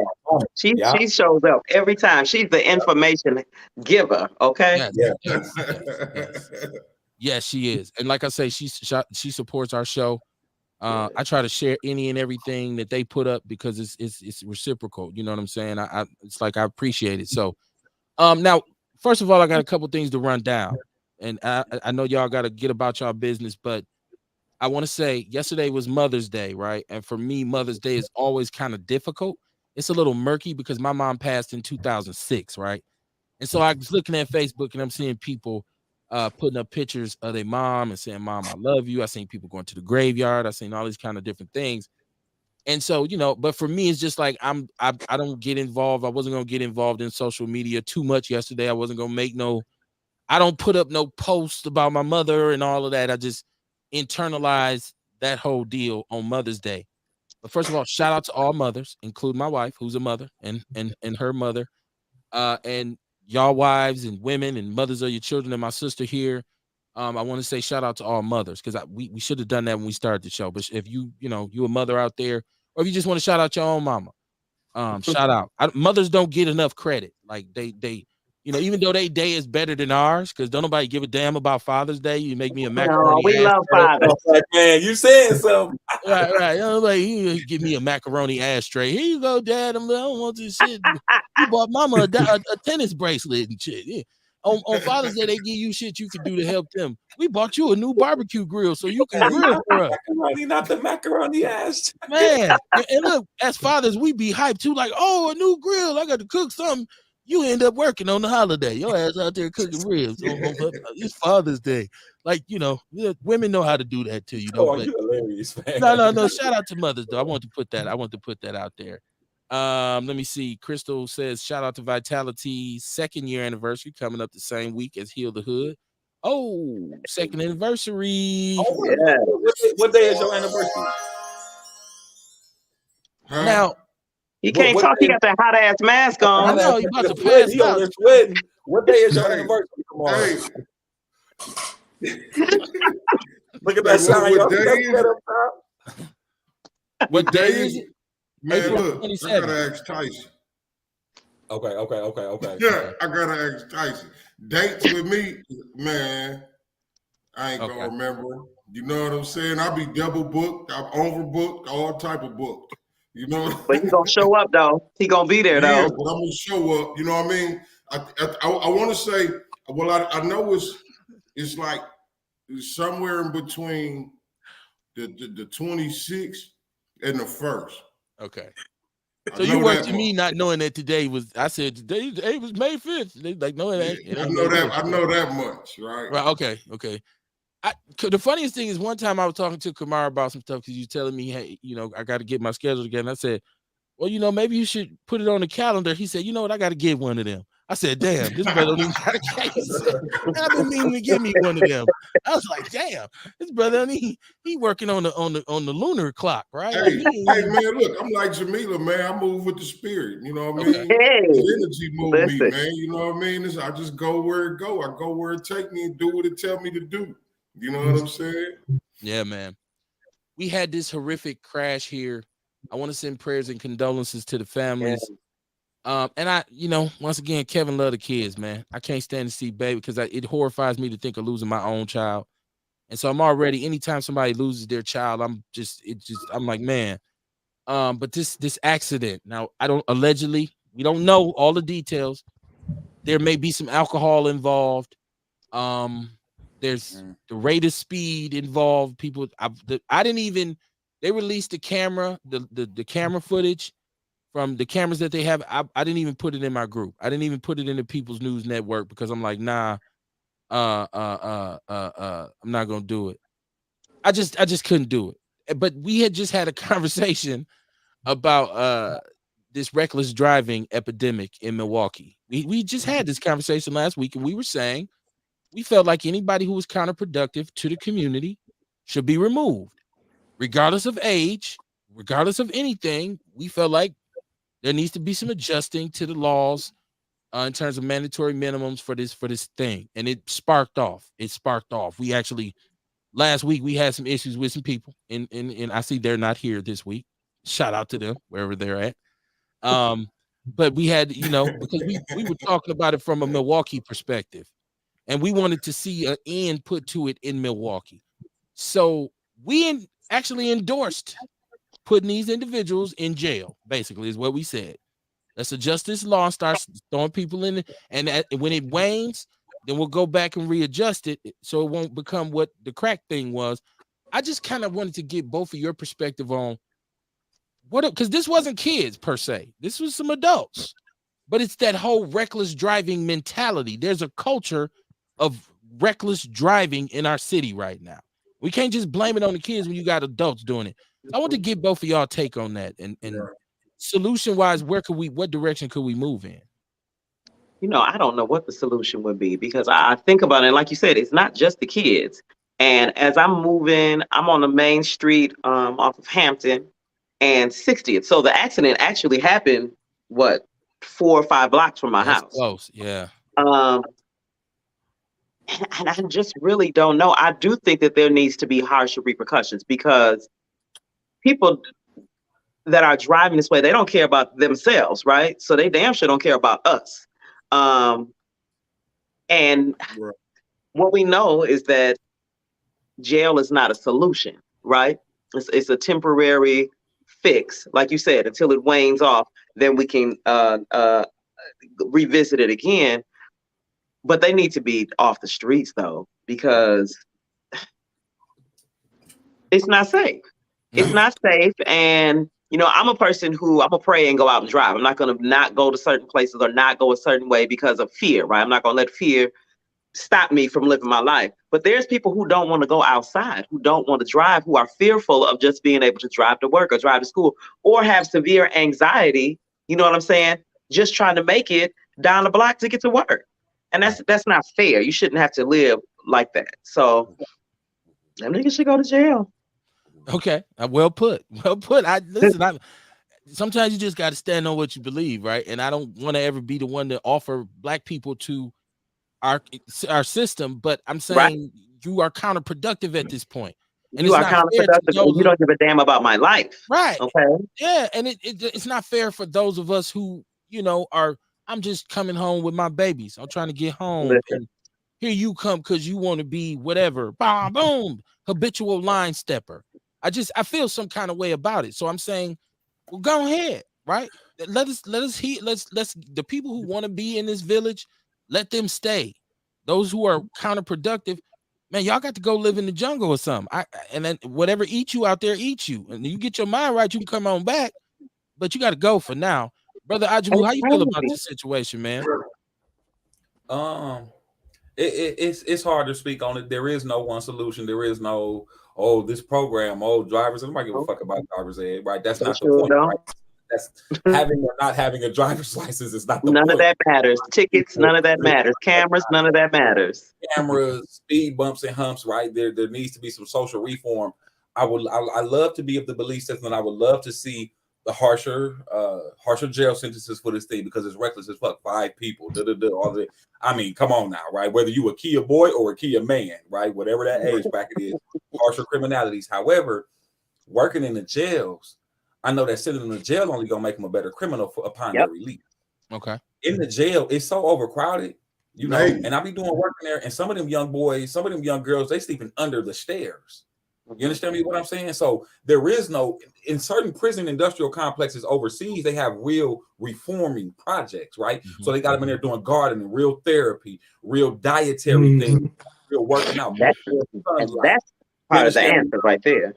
And we don't have that in America, right? Because you can get a whole damn law degree from behind your cell walls. But what I'm saying is the overall system is when you put a black boy or girl in there, it's designed to make them come out worse than when they went in, to keep that recidivism going. As you mentioned a little bit earlier, you alluded to it earlier, Kevin, as far as that money making machine in the game. And so as far as the solution, no idea. What I do know is when I work with the population of kids that I work with and I isolate them from the block, right? They're away from those things that add that peer pressure. They're ready for more. They're ready for new. They're hurting like a motherfucker, but the environment around them says that it's warrior time 100% of the time. You know what I'm saying? You got to be on go mode. That's why I'm ready to shoot something. That's why. So I don't know, you know, if the solution is found in more psychotherapeutic type of restorative practices, right? You teach these young boys yoga while they locked up. They're going to come out and be a little bit different.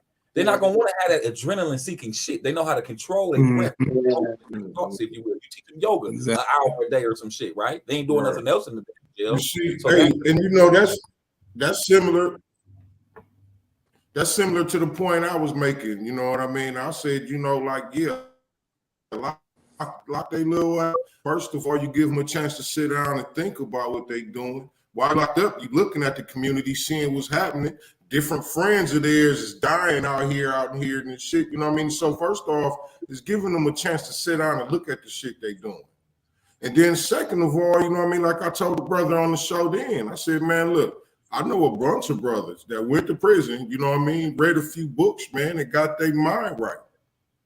You know what I'm saying? So I ain't saying that from no bad perspective. I'm saying it from the perspective, hopefully, they go there and see shit like I did, you know what I mean, and read a few books and come out and do something productive. You know what I'm saying? So that was my point, you know what I mean? I say lock their ass up. Yeah. And it sounds good, but jail definitely does make you a better criminal. That's the long and the short of it. This is going to be the number of people who come out better criminals than those who come out reformed is going to be much greater. Because I've lived through that, right? But I think the answer is there's no one short answer, because we got to get to the root of what the issue is, right?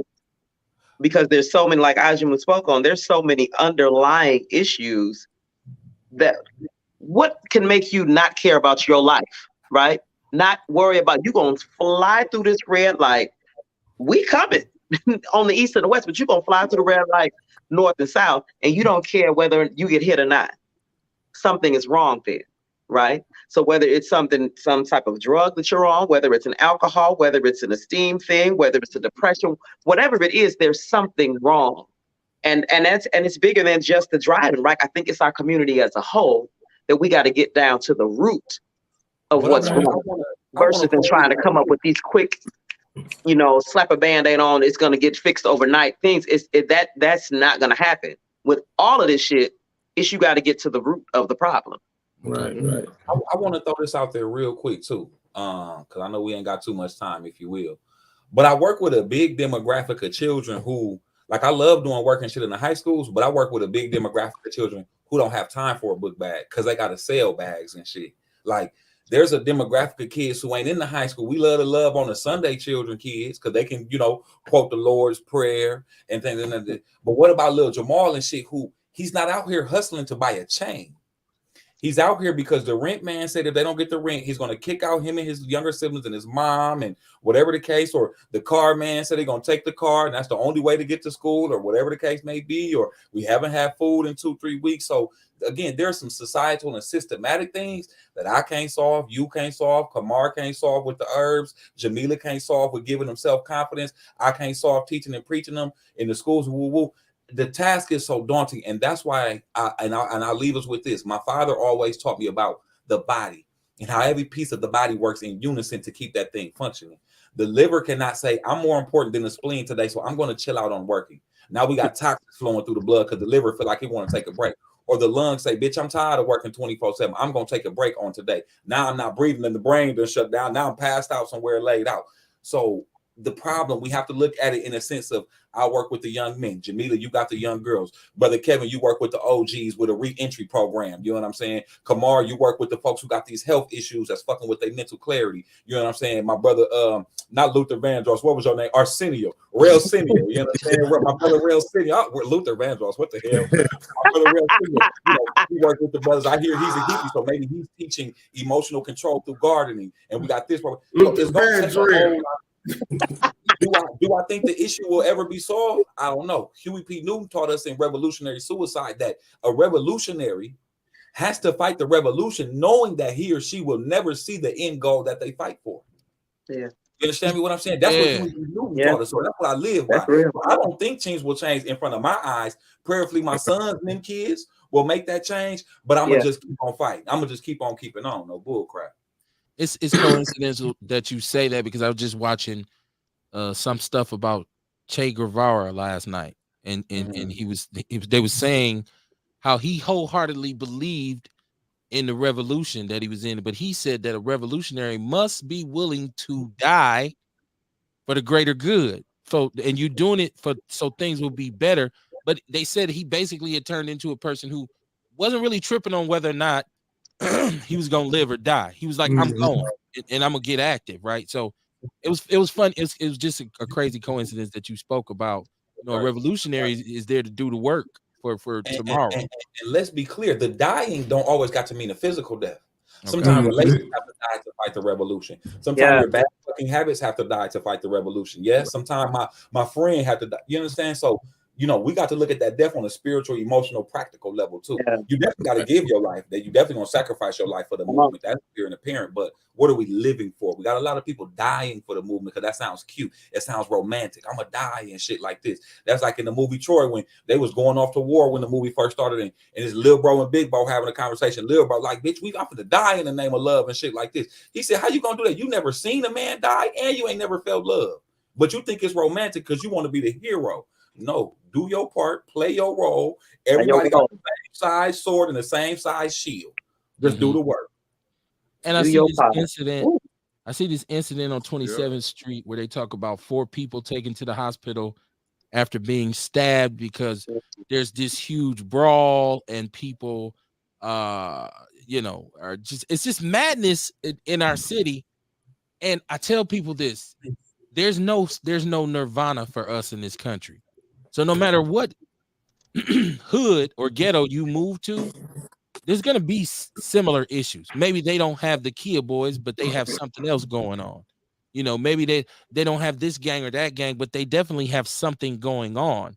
So I just like, we got to get into what you said, my brother, about the systematic nature, the systemic nature of it. Because I always say, yeah, we know there's a systematic aspect to it. It's a structure set up for it to go a certain way, but we've inhaled some bad smoke. This is systemic for us. We sick mentally. We're sick. Like we have an issue. Like it's a tick going on in our community.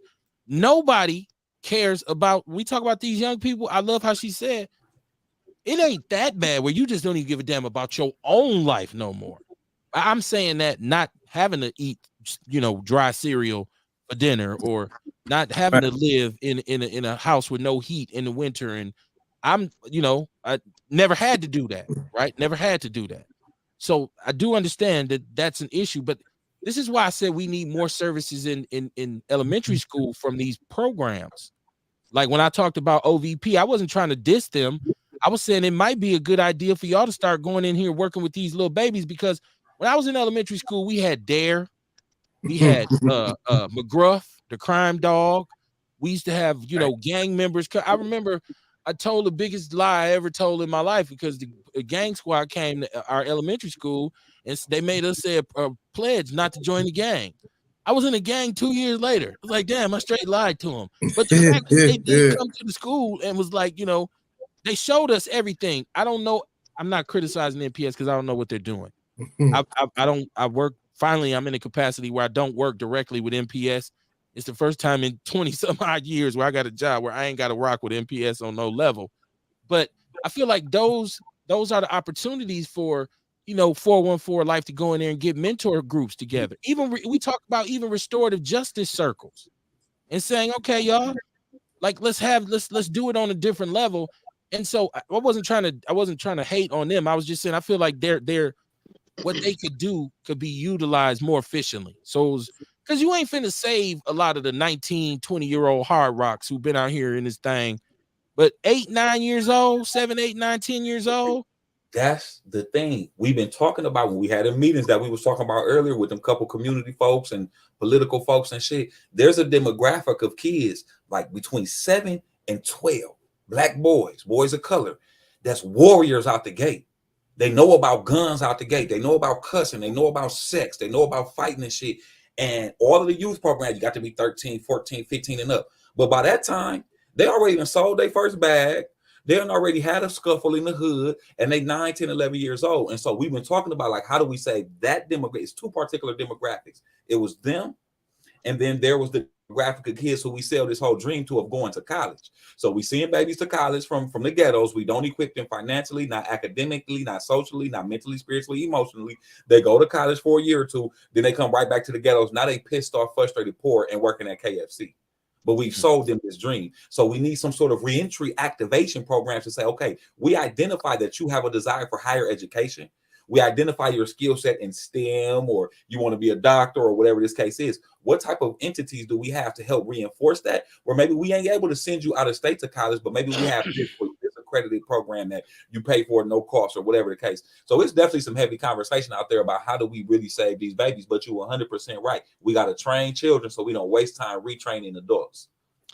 Yeah, man. I definitely, my time in MPS, I was frustrated by the level of medication that we were giving kids. I was frustrated by writing individualized education plans because I gave them an excuse to fail. And then there was no third. Well, he's only supposed to be able to achieve 60% of the normal child. No, he got to do all the goddamn work to pass. All that shit. I'm not thinking, well, you only did 3 out of 20. I'm wasting my goddamn time. I had to do a lesson plan for this shit. I got to grade papers, and you do 3 and get the pass. That's like, you know, I always say second place is the first loser. If you want to win, you got to do extra, right? Like, so I never agree with that. And then when I went to wrap around Milwaukee, working as a care coordinator with young juvenile adjudicated teenage felons, like you said, we coming into your life when you 16. All kinds of traumatic shit done happen. I'm looking at your file. I'm looking at your psyche val. I'm saying, damn, this little kid has been through some shit. We're going to give you service until you get 17, and then you can go into the adult penitentiary, right? You get out of focus. We kept you from going to Lincoln Hills, but you get out of a program called Focus, and we throw you right back in the same community with the same shit, right? Services all cut off. So I'm just like, that made me back up off of that. Like, I'm not going to be a part of this. I can't do it because I'm doing these kids a disservice. But, you know, like you said, it's so complicated. To get into our community in Milwaukee, it gets very complicated because you look at kids who are just torn. It's just like, dude, I'm fucked either way. Like, I'm not, you know, the mama dead, the daddy dead, the grandmama died. He done been moved around to several aunties, uncles. Heaven knows what's done happened to this kid. He's been molested, touched. By the time he get grown, he like, man, my shit scrambled, right? You know, so it gets complicated, man. My chat room is hollering at me. Dion, you leave my shirt alone. He said, unbutton that motherfucking shirt. Listen, man, I'm teed up, man. What you talk about, bro? SA style. I got my cholo on tonight. What you talking about? Mama Jiggy said, I said get ambassadors. She said, I said get ambassadors a book with a lesson plan. Got to give them some. Idle Mind is a devil's workshop. Jesse said, rip Huey P. Newton. Crystal Ship is giving you your flowers. She said, come on, Butler Ajamu. My sister Booker, Mott L. Booker, she said, right revolutionaries died thousands of deaths, not always physical. Okay. Let's see. Shout out to Heal the Hood. Appreciate the work y'all do. We have a Heal the Hood in Denver, Colorado. Do you know any of our other Heal the Hoods nationwide? I think yours is Milwaukee, unique to Milwaukee, correct? Yeah, and it's some in Mississippi, and that brother, I think is he on YouTube? I'm assuming I see the little YouTube thing. He's on YouTube. That's Jesse Parrish in Denver. brother, if it's any way we can tap in, I would love to, because I do know it's like a Heal the Hood in Mississippi. They got one in Memphis. And each of them looks so different. You got the Heal the Hood Foundation. That's the one in Memphis, and what they do with their activation. So I love it. I love that it's more than one Heal the Hoods out here. And I would never be, you know, it's a lot of niggas that are ego trip. Oh, you can heal the hood. Oh, let me see if I did it first. Let me see. And listen, you healing? All right, how can I help you? Right. You know what I'm doing? My sister, she said, heal the hood heals the soul. She said we are sick. She said she love y'all. Man, appreciate the love. Appreciate the love. Y'all share the show. Put it in front of people. Put it in their ears. You can't deny something when it's consistent in its message. You can't deny its validity. He said, I said last week we needed to address the societal issues and got cursed out. No, you got cursed out for a different reason. You got cursed out because you got disrespectful. And you don't have to like me. You don't have to be my friend, but you got to respect me. That's just the way I move. Like I shoot disrespect at people who disrespect me. I'm not itching, you know. When you come cross, I'm not Michelle Obama. I wish I hadn't voted for him twice. When you go low, I go lower. I go subterranean. I'm still savage like that. I'm still a caveman. So I mean, but it's all love. But you said that in a different way. So don't wrap it. Don't wrap it in, you know, don't try to wrap it up in the that's all I said. No, don't be that person. You came in here with some drama, so we gave it back to you. That's all. Crystal Ship said it's madness in our homes. That's why it's crucial that we remember healing the hood starts with healing the hearts and homes. Absolutely. I think my brother and my sister are on to that. Dion said slavery fucked us up. Right? That goes without saying, right? Like, you know, but 400-500 years or something tend to do that to you, though. You know, it's a whole kind of mind fuck, right? Like, my sister, she said MPS is a pipeline to prison instead of a pipeline to power. We run into that. We talked about the conflict of interest that they have. Do you really want to help black folks? Like, I'd go to Madison if I was the mayor. I'd go up there with a speech for their ass. Like, do you really even give a shit? Am I wasting my time?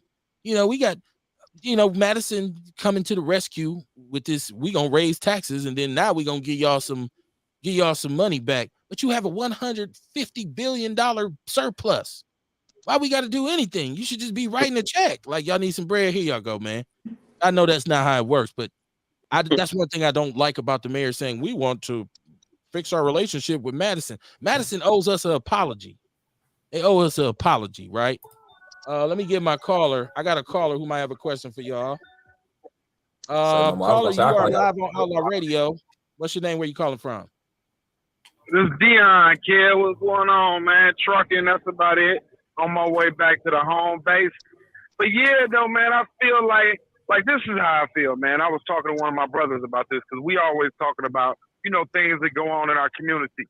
You have to understand, man, from jump, we were taught that we was once property, that we was once slaves. You understand? I'm like, before we learned about anything, that's the first thing we learned, that we was chattel, that we was owned by somebody. Then they show us graphic imagery of what happened to us during slavery, the murders, the lynching, the hangings, all that. Then now on top of that, we see Martin Luther King get assassinated, seen Malcolm X get assassinated, seen Fred Hampton get assassinated. Then now we see Rodney King get beat with our own eyes by the police, got not found guilty, and the countless others. Look what happened to Trayvon Martin. Look what happened to George Floyd.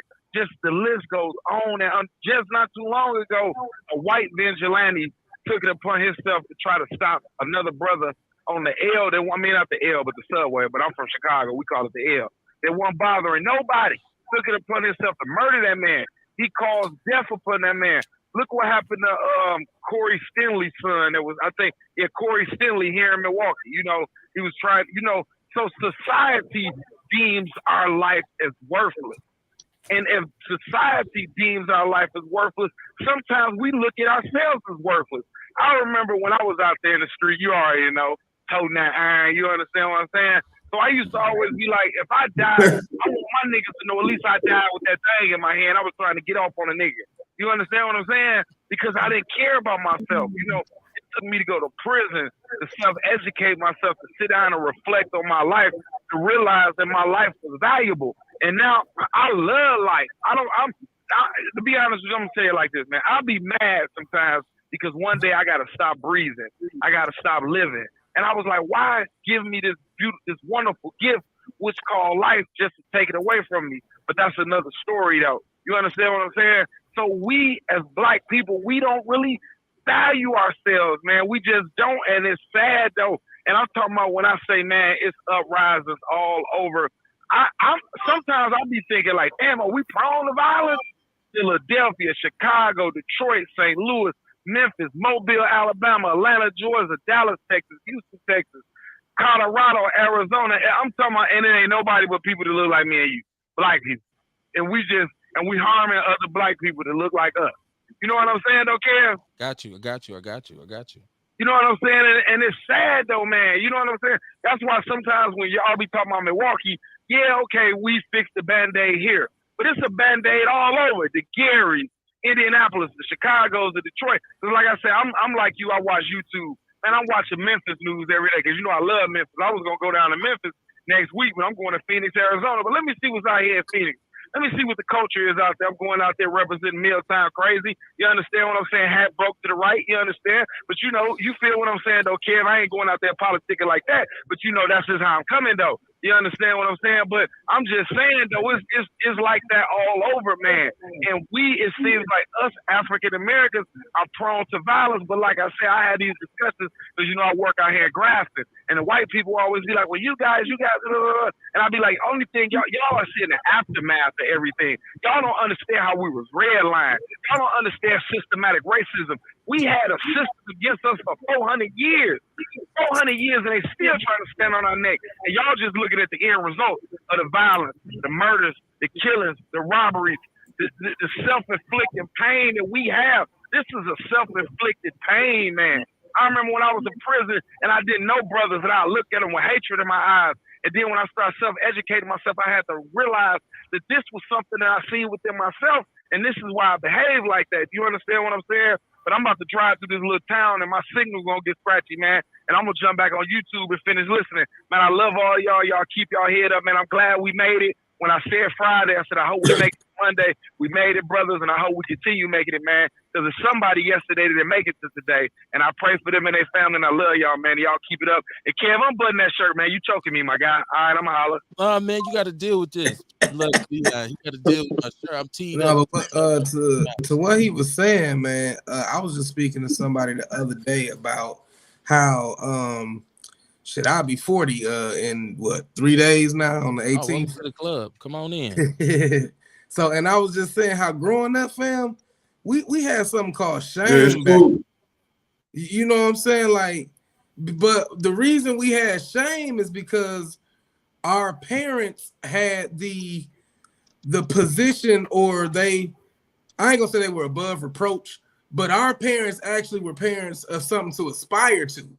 A lot of these children, parents, they might have served their parents. Their parents might have stole they work. You know what I'm saying? So it's like, I was like, man, we really need to get back to the tradition of telling our kids the shit we went through and the shit we overcame, so that when they need an example of endurance or an example of success, they can see it within their own bloodline instead of always having to turn to the Bible for it.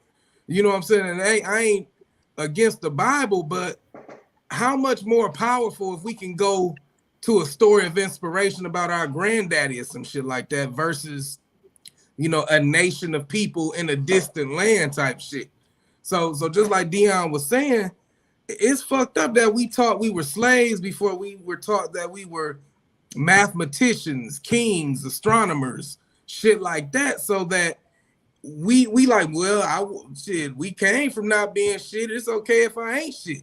You know, instead of saying, hey, no, my granddaddy went to Tuskegee and shit, got his degree, bought a house, fought off, like, because like my mama always used to tell me like how in Fayette, Alabama, my folk was like the richest ones there, to the point where they had to always fight off the white people because I guess the white people wanted a horse cart or some shit, like some simple shit. Like, right. But I guess they had like the prettiest horse carriage in town. Right. So they had to stay strapped for when the white people was coming for their horse carriage and shit. But, you know, it gave me something like, okay, everybody wasn't slaves back then, or you know, it gave you something to aspire for.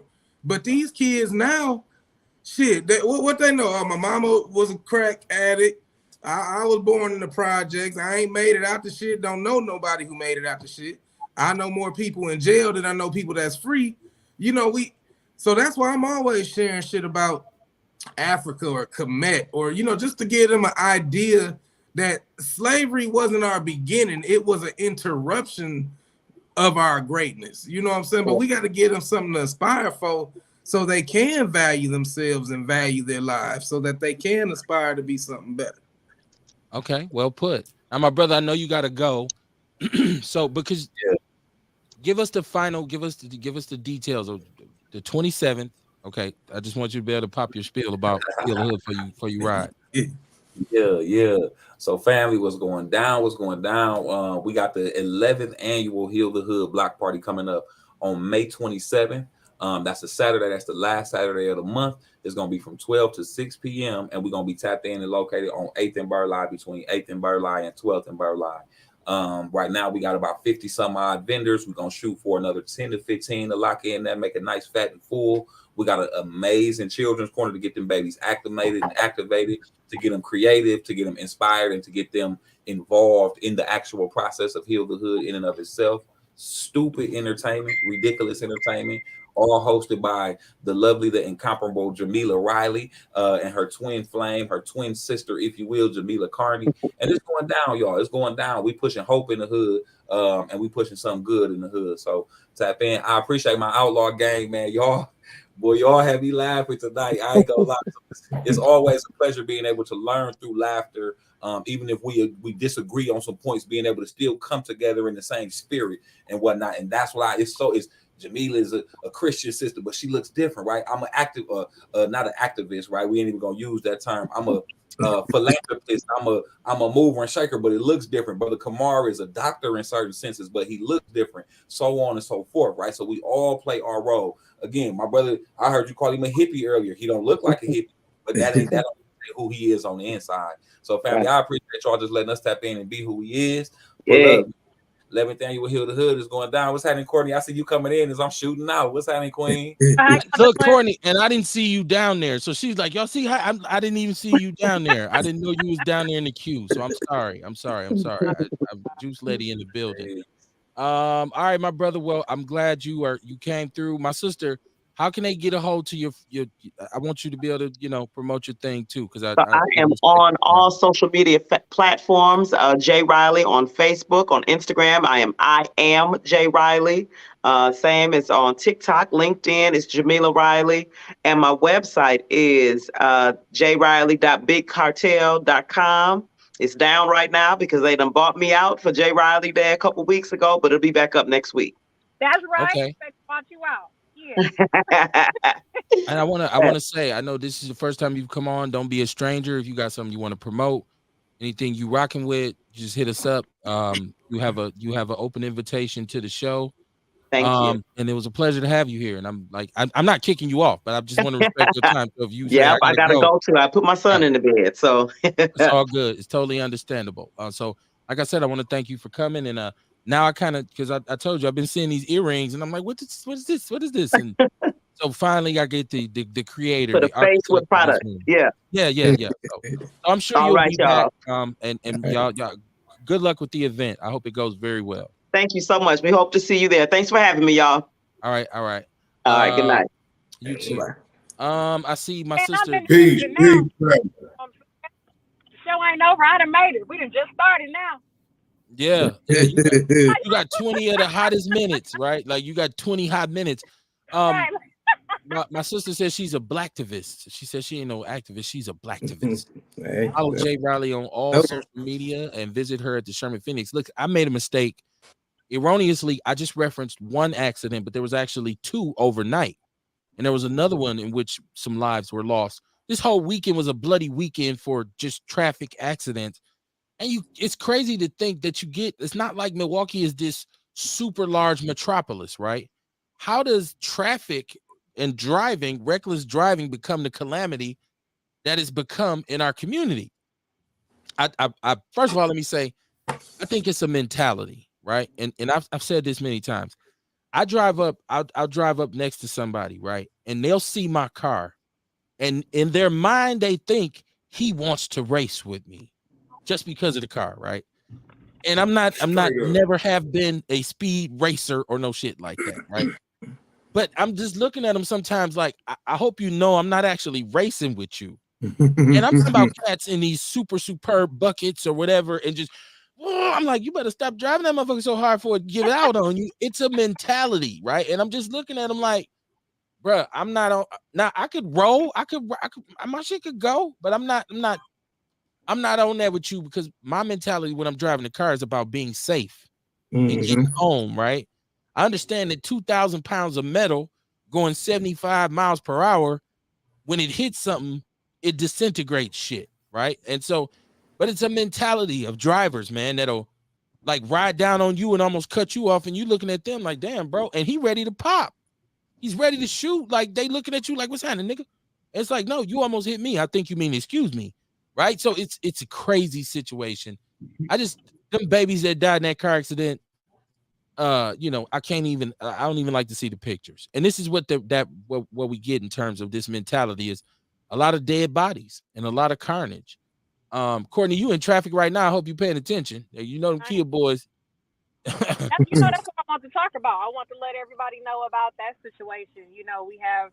I got to go to a meeting at the Office of Violence Prevention on Thursday, but when I'm there, I'm gonna bring this shit up. So I told Kevin the other night I was out doing Uber and Lyft, and I got a ride, and it was a teenage boy. So as I'm hitting the corner, turning right, I look to the left. It's maybe like 5 more boys. So these young ass kids. He in the back seat, and he in the back seat talking about how they just smacked the car. He in the back like, yeah, man, we just smacked it. We hit a tree and hit another car, so we just got up out of there. Woo woo. So I take the boy to the crib, to his home. I know his little name. I know where he stay at. So I called the non-emergency number, and, I try to inform them, like, yo, these kid boys just smacked the car. I just dropped one off. Do you want his address? You want his name or something? Because I'm sure they're going to steal another car. And they like, do you know what the accident is? Like, no, niggas, but I'm sure you're going to come across a smacked car tonight. Y'all put that shit together. They're like, all right, we're going to transfer you to dispatch. So they transfer me to dispatch. I say the same thing. And they just like, so where's the accident? I'm like, I don't know, but I can tell you, you're going to find a car tonight that has smacked a tree and another car. And I can tell you where one of the kids is at. And, the officer, he just got silent on the phone, like, so. And I just hung up. Like, man, I ain't going to do this shit with you niggas. Like, what? Yeah, y'all clearly don't want the information. Y'all don't want to solve the shit. Fuck y'all. So, yeah. Yeah, and you know what? I've seen plenty footage where people are making fun of the police because they're driving and the Kia boys drive up behind them and drive around them and smash off down the other side of the street, and the police just keep rolling, just like. And so I've seen that. Let me see, Mama Jenkins, you are exactly accurate. We just talked about this. The stabbing where they said they recovered over 10 knives and 4 people went to the hospital, and this was a big brawl, they said, with women. Like, they just stabbing like it's crazy. Sean Mo, what it do, man? What it do, family? What it do? Hey, Courtney, Dr. Carter, and Professor Real. What's happening? I was coming through this door. I had to watch my back. I want to talk about shit.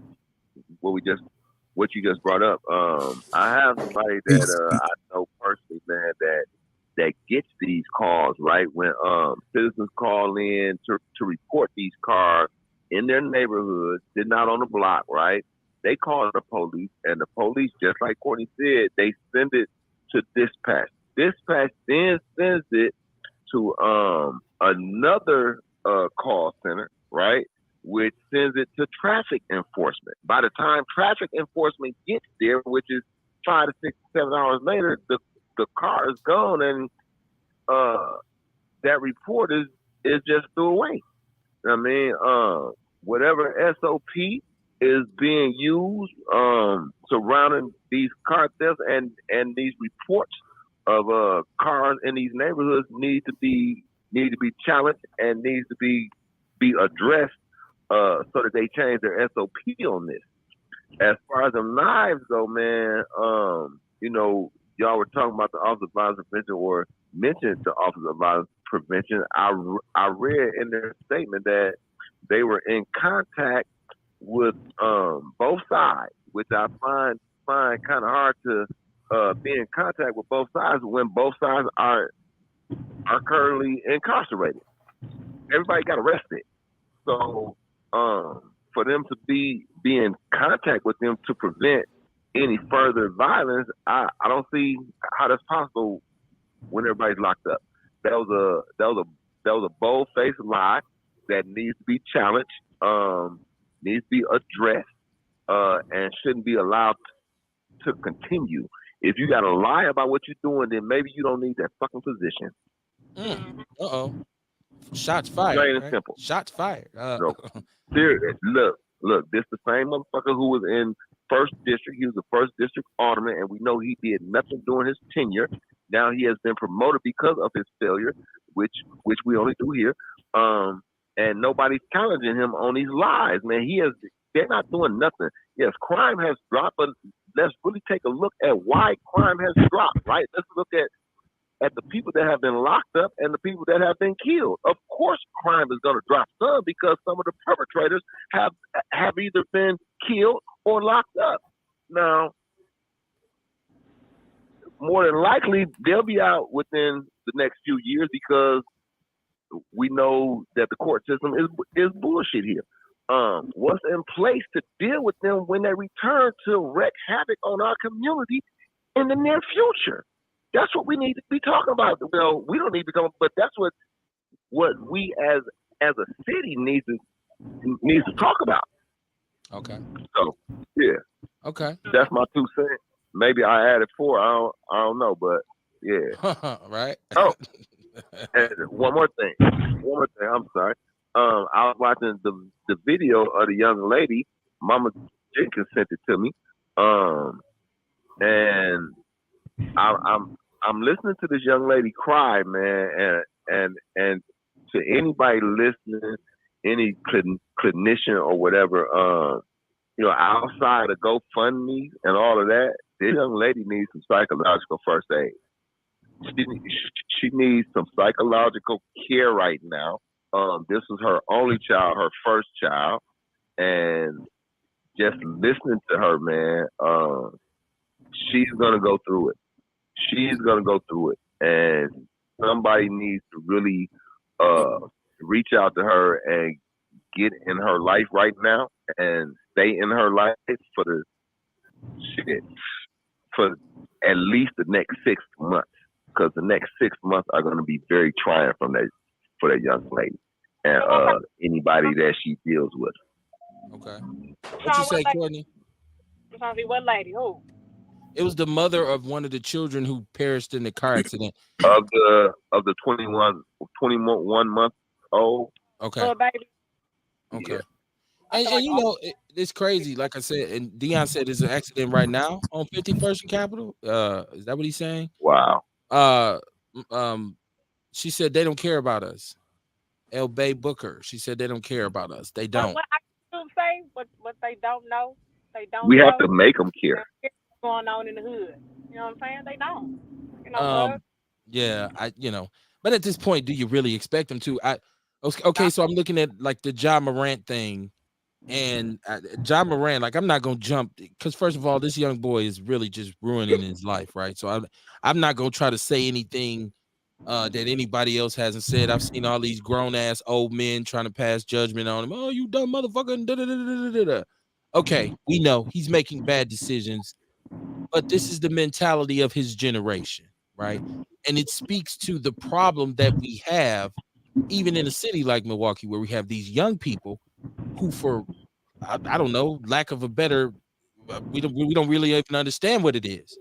There's this kind of culture of self-destruction, and when I say self-destruction, I mean they want to almost, it's like they are in a quest to destroy themselves, like the way they live. And I tell young people all the time, when you live in a certain way, there's only 2 endings. It's only 2. It's prison or death. And at this point, I think they are aware of what the possible consequences could be, but they don't give a damn. And it says a lot about our communities. And I think We have to get back to what a community actually is and install that into our children. They've totally forgotten. A lot of these black kids, these young black children, foundational black children, are totally disillusioned and confused. They don't have a moral compass at all. They don't really even equate, well, what's right and what's wrong. They don't even care. They just like whatever. It's whatever. It's whatever. And I think that says a lot about us, even as a black man in my generation. I say it says a lot about us, right? And I know we went through this. We've discussed this on the show. We went through this whole thing when we were young, where we kind of got, and I can tell you, black men, we got pissed. Young black men got pissed because of how we were handled by sisters during the crack epidemic, right? Because it became a situation where sisters was like, basically, if you don't got no money, you can't rock. And you've seen a lot, and not all of them. Shout out to the sisters who said I never dealt with that, but a lot of us got dissed by a sister who was trying to get them dudes who did that. So it created a spirit of misogyny amongst us, and we get this. We don't love them hoes, and you get man, fuck them bitches, man, and all. This pimping became it made a comeback in the 90s. Pimping was down. Crack had pimping down for the count. Pimping came back in the 90s because brothers kind of embraced this whole fuck our women thing. And then it got to the point where, hit it and quit it. And you got more brothers who just going out. I mean, I had so many partners, and this ain't no knock on them, but 4, 5 baby mamas, different situations spread across, and kids are underserved. You got whole communities where it's households full of women with no males. And so I say we got to shoulder some of that. What Kamar, we always say we got to hold that L. We got to hold that L. It's a mentality, and I'm more concerned that because there's some little kids that you would go into the school system and you'd be like, what? Like and these is little first and second graders who would stand toe to toe with you and be like, fuck you. Get out my face, bitch. They'll say so, and you'd be like, little boy. I mean, these kids are already incorrigible at an early age because they're poisoned by whatever this is in our community, man. And so we really need to get into these elementary schools and put more resources there. I understand. We want to help the high school kids. I understand that. But we got to get these babies, man. We got to get OVP. That's what I'm saying. I asked my brother. Man, you got to stop this OVP shit, bro. You got to stop this OVP No. Hold on. Let me finish. But let me finish my statement, though. I'm saying we referenced it. Work something out. We trying. Well, no, we had referenced it earlier in the show. That's why I brought it up, because I'm not even just pointing the finger at them saying it's your fault. It's your fault. I'm saying I feel like they need to have a tremendous amount of programming. To me, them and MPS would be a perfect marriage, like, especially because MPS has a $1.5 billion budget. What are we doing? I'm saying it again. Milwaukee Public Schools has a $1.5 billion budget, right?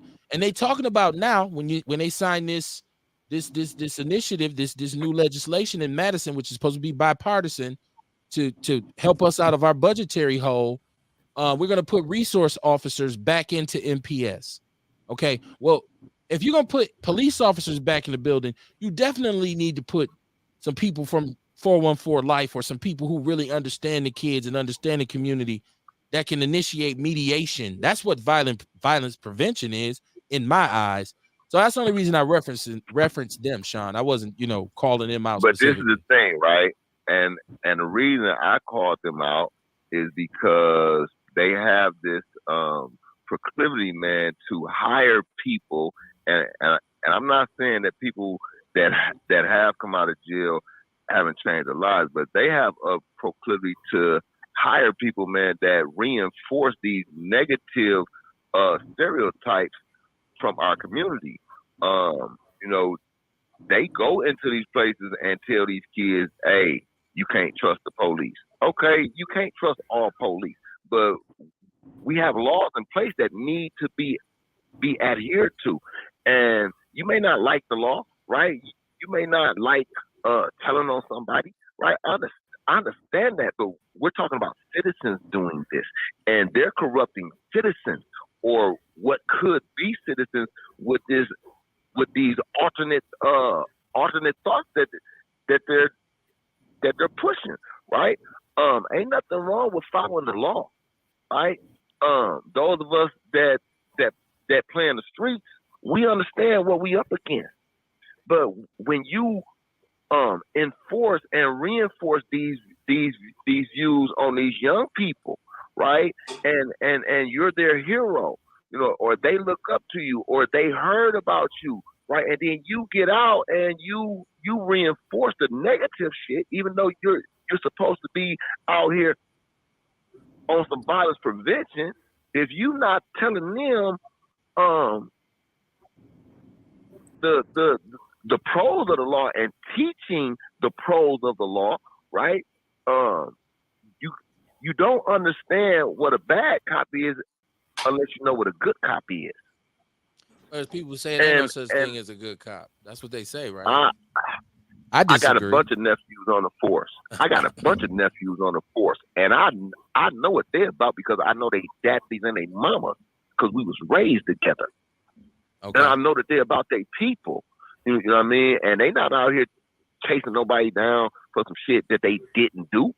If you breaking the law, man, you know the game that you playing, right? And there's rules to that shit. Right. But to get out of jail and reinforce the shit that sent you there, right?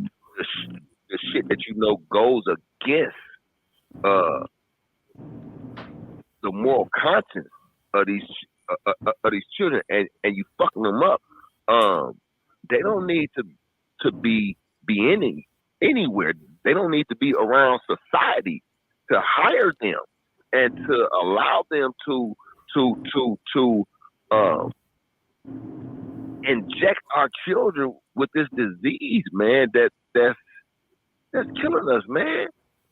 These cats, they're numb to the violence. They're numb to the death. They have no semblance of punishment or consequence, right? If I don't fear anything, then I'm gonna do anything. I'll take them chances with my life, right? Well, shit, Big Homie just said that he did these 30 years and it wasn't nothing. The fuck up out of here. 30 seconds behind bars is too much, man. Now, Tiarsha's in the chat room. She said some officers recently told her, she said they're not gonna do traffic stops. They're just gonna let them go. Let me see. She said they said the person that was driving 80 miles per hour with those kids and the baby in the car is super sad. She said prayers for the family and the children and the adult. Person going that fast.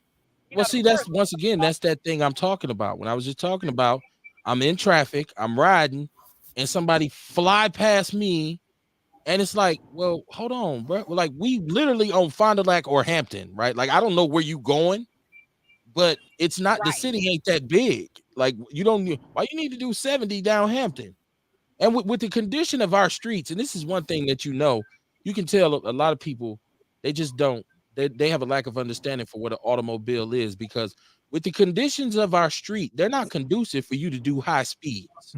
You got potholes and all kinds of shit, and you always hear that these people lost control in some shape, form, or fashion. There was an older man, and I don't even know if he had a health issue or what, because one of the accidents was he hit a tree, and two people in his car. Yeah, and two people in his car died. It's crazy out here, man. Let me see. He said, that's Jamila Riley. I think she's shouting out Ajamu. Man, thank you for coming on, my sister. Thank you for coming on. Like I said, her earrings and stuff. I see people rock with her hard in the city. So I've always seen it, and people like Jay Riley.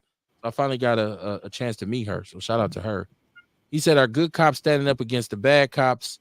Are they intervening when their fellow officers in the wrong, or just standing around and letting it happen like the officer did in the murder of George Floyd? Well, I would think that would mean they're not a good cop if they allowed it to happen. I don't know. Right. I would think that's part of what. And we can't keep bringing up George Floyd when we've had several George Floyds in our city. You know what I mean? Yeah. Let's not talk about George Floyd, because then it takes the significance of what's going on in our city. I don't give a damn about George Floyd. Okay. I'm sorry that it happened. Bro, you was in the wrong too though when it happened. if you wouldn't have been doing the shit you was doing, that shit wouldn't have happened. That's another conversation. Yeah, that's a whole other show. But I mean, let's talk about. But hold on, no, you can say that. You could say that. Now, hold on. Let me get that whole statement. It doesn't matter. It doesn't matter if what he was doing was wrong, because the cop's job is not to be judge, jury, and executioner. So we could say, yeah, he was involved in some negative things or whatever, right? Allegedly. But even still, because I tell you like this, even if you commit the most egregious crime in the world right here on the street corner, and the police see you, when they get there, their job is not to kill you unless you're threatening other people's lives or theirs. Their job, their sworn duty, is to take you, and this is your introduction into our legal system. This is how the process go. I catch you, I arrest you, I take you down to the station, we book you, we charge you. Now you got to go to court. And so this is the way the system is supposed to go. So I still think George Floyd was a fucked up situation, but I do understand what you're saying about, yeah, here in Milwaukee, we go all the way back to Daniel Bell in 1955, to Ernest Lacey. How many brothers have been murdered by the police here? Yeah, we've been even to Eric Abway. Like, we long time black men been getting murdered by the police in Milwaukee. So I get you in that regard. I just don't want to be insensitive to the whole George Floyd thing. I'm not trying to be insensitive. I'm trying to show. I'm trying to, use George Floyd to. Well, I ain't trying to use George Floyd. I don't even want to talk about George Floyd, right? Because George Floyd to me, Because George Floyd to me, shit. I've been around several George Floyds, man. Our friend, right, our brother, right, was murdered by the police. Mama Jenkins' son was hunted down and assassinated by the police, right? But we talk about George Floyd, okay? Right. These are two young men that were doing absolutely nothing wrong, nothing. Yet we don't put their murals up. We don't fight for their justice, right? Like I said, hey, I feel for George Floyd. I feel for his family, but I also feel for the brothers and sisters here even more so. I mean, especially those that were doing nothing, right, just being black. You know what I mean? I live that life, man. I mean, I know that shit come with that life. So, I feel good with the bad. But when I stop living that life, yeah, I don't expect that shit no more. You know what I mean? That shit becomes abnormal to me. I got a problem with that. So, right. No, I just, like I said, I just want to clarify for people listening, because I don't minimize no egregious acts against black people, because a lot of people are wrong. A lot of people are doing something they shouldn't be doing. You understand? Like, and so it all would have to be called out. That's all I'm saying. But I did want to, so it's almost 10 o'clock. So I wanted to make sure we talked about this Barada thing. Y'all got to pay attention to this. I'm getting somebody TV in the background. They watching Showtime at the Apollo or something. I don't know what's going on. Hold on. I'm on the elevator myself. I think, I don't know, somebody kid singing a song in the background. I don't know. Okay. Because the echo in my headphones goes crazy when we have that. Barada. Y'all see that the courts have ruled against him because they filed in January last year, they filed 800 evictions in one day, right? And so there's a whole kind of litany of issues here with this slumlord. Now, keep in mind, we talked about on the show why a certain politician who was running for a certain office accepted a financial contribution from this individual, right? Hey, all right. And so we this is why it's a bad look, because when you got somebody who is, then the court goes against them and they have to pay whatever damages that is, it shows why it was a bad look.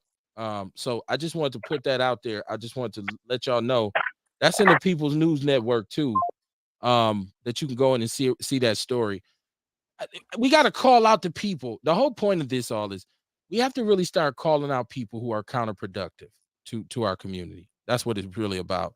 And when we talk about incarceration and crime and punishment, I think a lot of times people hear one thing and not understand that we're speaking to years and years of dealing with certain situations, and many different things have been tried to rectify the situation. Case in point, we've tried many different things for the youth, right? And right now we have earn and learn and all this. And I was like, because I always think about ideas, and I say, well, why wouldn't the city say, hey, why don't we give some young people a chance to learn from Brother Ajumu and organize and learn how these things are put on and pay them to work for him? You know what I'm saying? Like I don't I be looking for some kind of thinking, some kind of leadership that's away from what they're currently doing, because all the things they've done, especially up to this point, have not worked. And we can name them off. We can name, because we just talked about these tragic accidents. Now we're seeing they put these, what they call them, bump outs on the street. There's cones everywhere. Hold on, Courtney. Let me get your mic unmuted. I was trying to find the source of somebody watching Saturday Night Live on the show. Okay, we got you. What was you saying? Sean. But yeah, as I was just driving home, you know what I'm saying? All these niggas was baselining. It was just they baseline wherever the little things wasn't at. You know what I'm saying? So now they just swerving around those. So it's like, the fuck? Yeah, I just think, for you to put permanent concrete structures out into the streets, that was like a knee-jerk reaction. I was feeling like maybe we should have did some planning around this, made these barricades or barriers collapsible in some shape, form, and then late at night or during certain high traffic times, maybe they pop up, just then take them down. But because we look at our streets that we pay property taxes for in front of our homes, still have these huge potholes. Like, you driving down the street and it's like, damn. Boom, boom, boom, boom. Like, there's some streets over here in my neighborhood where if I lived on this block, I would absolutely get up every morning and call the alderman personally. Even if they didn't answer, I would leave them, and I would encourage everybody in my neighborhood, dude, there's no way we should have to deal with this. I drive down the street in these particular blocks over here, and I'm like, what the fuck? Like, how is this even possible? And so, but then we got all this money all of a sudden to come up with these bump outs, and all of a sudden you see these big ass concrete things. I feel like that's dangerous, and ultimately that's going to result in somebody getting hurt too, honestly. Because I think people, like Courtney was saying, they do it, they tend to drive a certain way where those things aren't. And if you ain't aware that it's one up here, like ahead of you, and you try to make the wrong move, you hit that thing at high speed, use a dead one. And your car's done. It's just turning, because I think I was driving earlier and I was going to make a right turn, and the shit was right there, like at the curb. It's like, folks, why would they put this right here? And niggas need to turn. It's just, some of them are placed. It's just like, they didn't think it out. They just was doing shit. What they do, they just reacted. You know what I'm saying? They didn't think a lot. Yeah. With all of this that we're talking about on the show in terms of the carnage, I don't hear a definitive plan coming from City Hall. Yeah, you saying, well, we're gonna make these bump outs and we're gonna make the streets more narrow. We're gonna put roundabouts in. But I still don't hear you coming up with a plan to address what the issue is. Like, because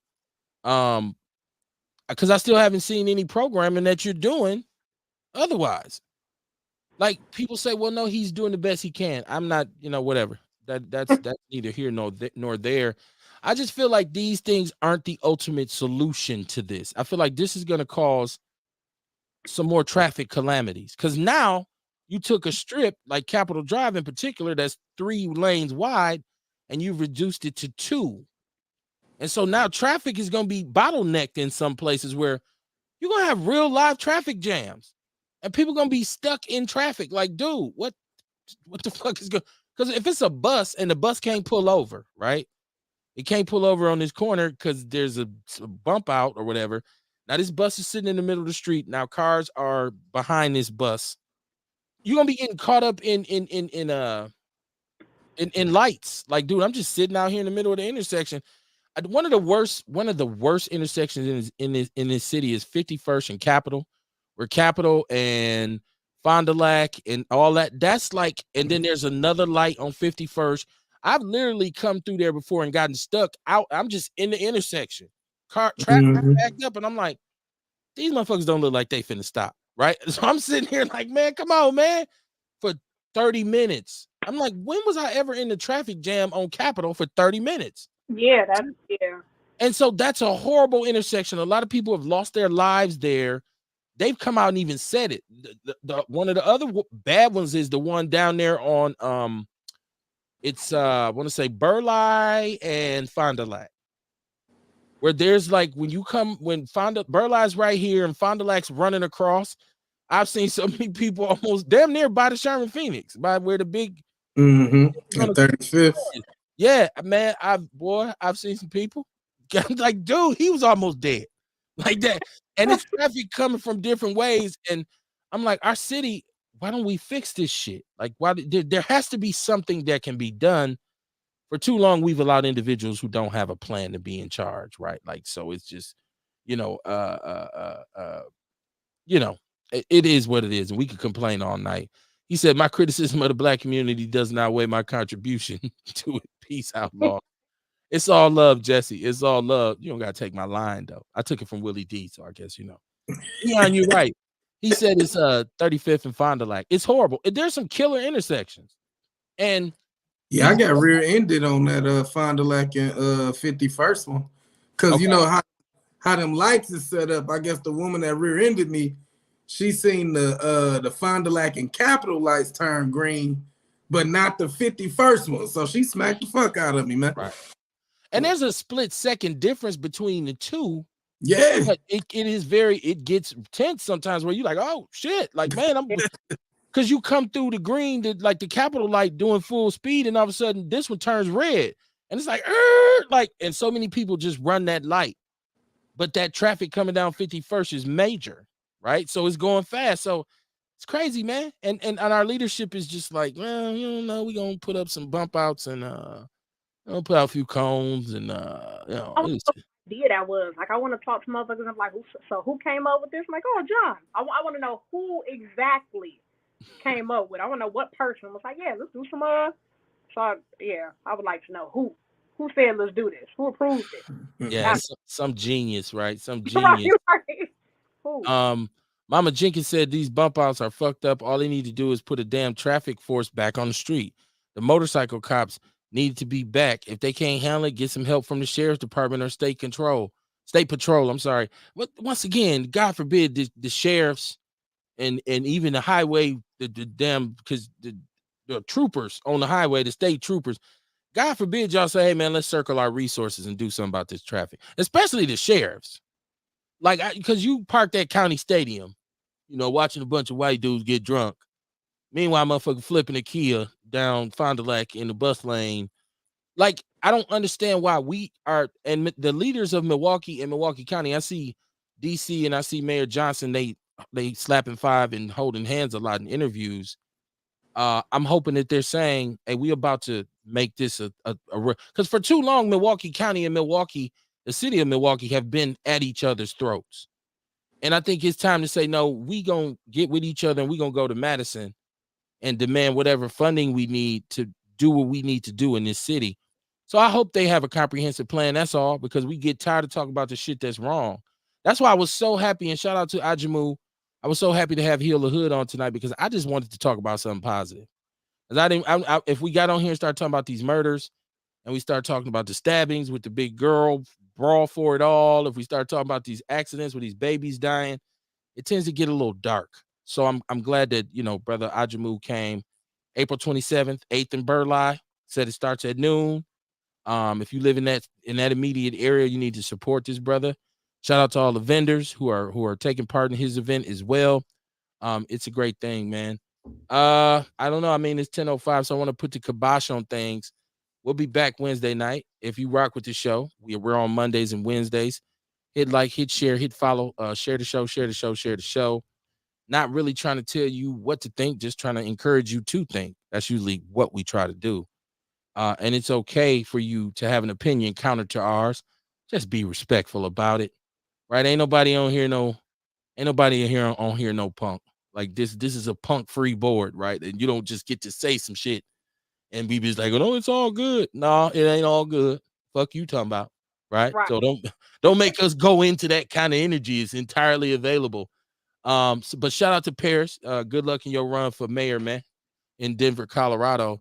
Let me see. Dion said we don't need no more police patrol in our city. That leads us to having negative interactions with the police. It's all kinds of stuff, man, that goes on. When we over police a situation, yeah, it can become a situation. He said he wish he could come. He'll be out of town. He said he'll be out of town. I'm not gonna be there because I'm still just, you know, it's another show. It's another show, right? Paris said, I got you. I man, it's all love, man. Ain't no, you know what I'm saying? My thugging and mugging days is over. I used to be to walk up to you. Yeah. What KRS-One say? KRS-One is just the guy to lead a crew right up to your face and dish you. That used to be us, but I don't do that shit no more. So no harm, no foul, man. Let's see. Oh, Dion, appreciate it. He said, great show, my nigga. No cap. When they say no cap, it's real. You already know. No cap. No cap. It's real, right? In Milwaukee, we mean that shit. No cap, dog. For real. Real, you got something coming up? You got something coming up because I know you getting into your gardening season. And I see you man. Well, that's TikTok crazy. That's just all I'm doing, my gardening and making my wine, man. Okay. Courtney, you got the village out here all over the place. What you got? You said you got a meeting coming up? Man, y'all don't even know. I'll be everywhere. I was just at this little meeting, and Chief Mandela was there. They be inviting me over like tomorrow. Look, I'm going kayaking tomorrow, but guess what? It's like on some white folks shit because I'm kayaking, but it's really an interview. Yeah, I never went on an interview while kayaking. Right, I usually don't kayak, right? Like it's. I don't either, but we finna do it tomorrow. We finna get out here and hey, how are ya? You know, I got you, Dion. I mean, I got you, Jesse. He said the bridge is over. Actually, it's my philosophy. I told you, you know, you got at me when I had my dates wrong on some the brat shit. So, but no, man, the whole point of this story is somehow, some way we got to figure out a way to do for self. Like we really got to come up with ways to do what we need to do in our community ourselves. It has to start within our community. We talked at great lengths in the beginning of the show about creating an environment for yourself. Like you got to really supervise the people you let into your inner circle because motherfuckers is toxic. They'll bring their bullshit right to your front door and dump it in your lap if you allow them to. So you really have to supervise who you have around you. One of the ways that I changed my life for the better is that I started to be very selective about who I allow in my inner circle. Because I used to just be like, you know, it's in the hood, we all good. These the partners, these the fellas, we moving. And then I started looking around and I started noticing not everybody here gives a fuck about you. Not everybody here is like that loyalty that you have, it's not common. Everybody doesn't have it. And so I started to kind of pluck people out one by one. Doop, you gotta go. You gotta go. You gotta go. You gotta go. Mm-hmm. Pretty soon my circle was small and it was really selective, but it was efficient and it was effective, right? And once I start removing certain people, I stopped being in certain places, which led me to stop being in certain situations, right? And so that's the first step I tell anybody when they tell me I'm about to get my life coach certification, by the way, y'all, which is gonna be crazy, right? Because I was literally voted most likely to be institutionalized by age 30 coming out of high school. They would have never knew 5 degrees and a life coach certification later, right? God did it, right? But I tell people all the time when they say, Kev, how do I make these changes? I say, you got to look around and take inventory of who you're around, who you're with, and where you're at. But sometimes you become a lightning rod for bullshit because you always in some bullshit, right? And so that's usually the first step. And it's not easy because you say, man, but that's just the hood is love.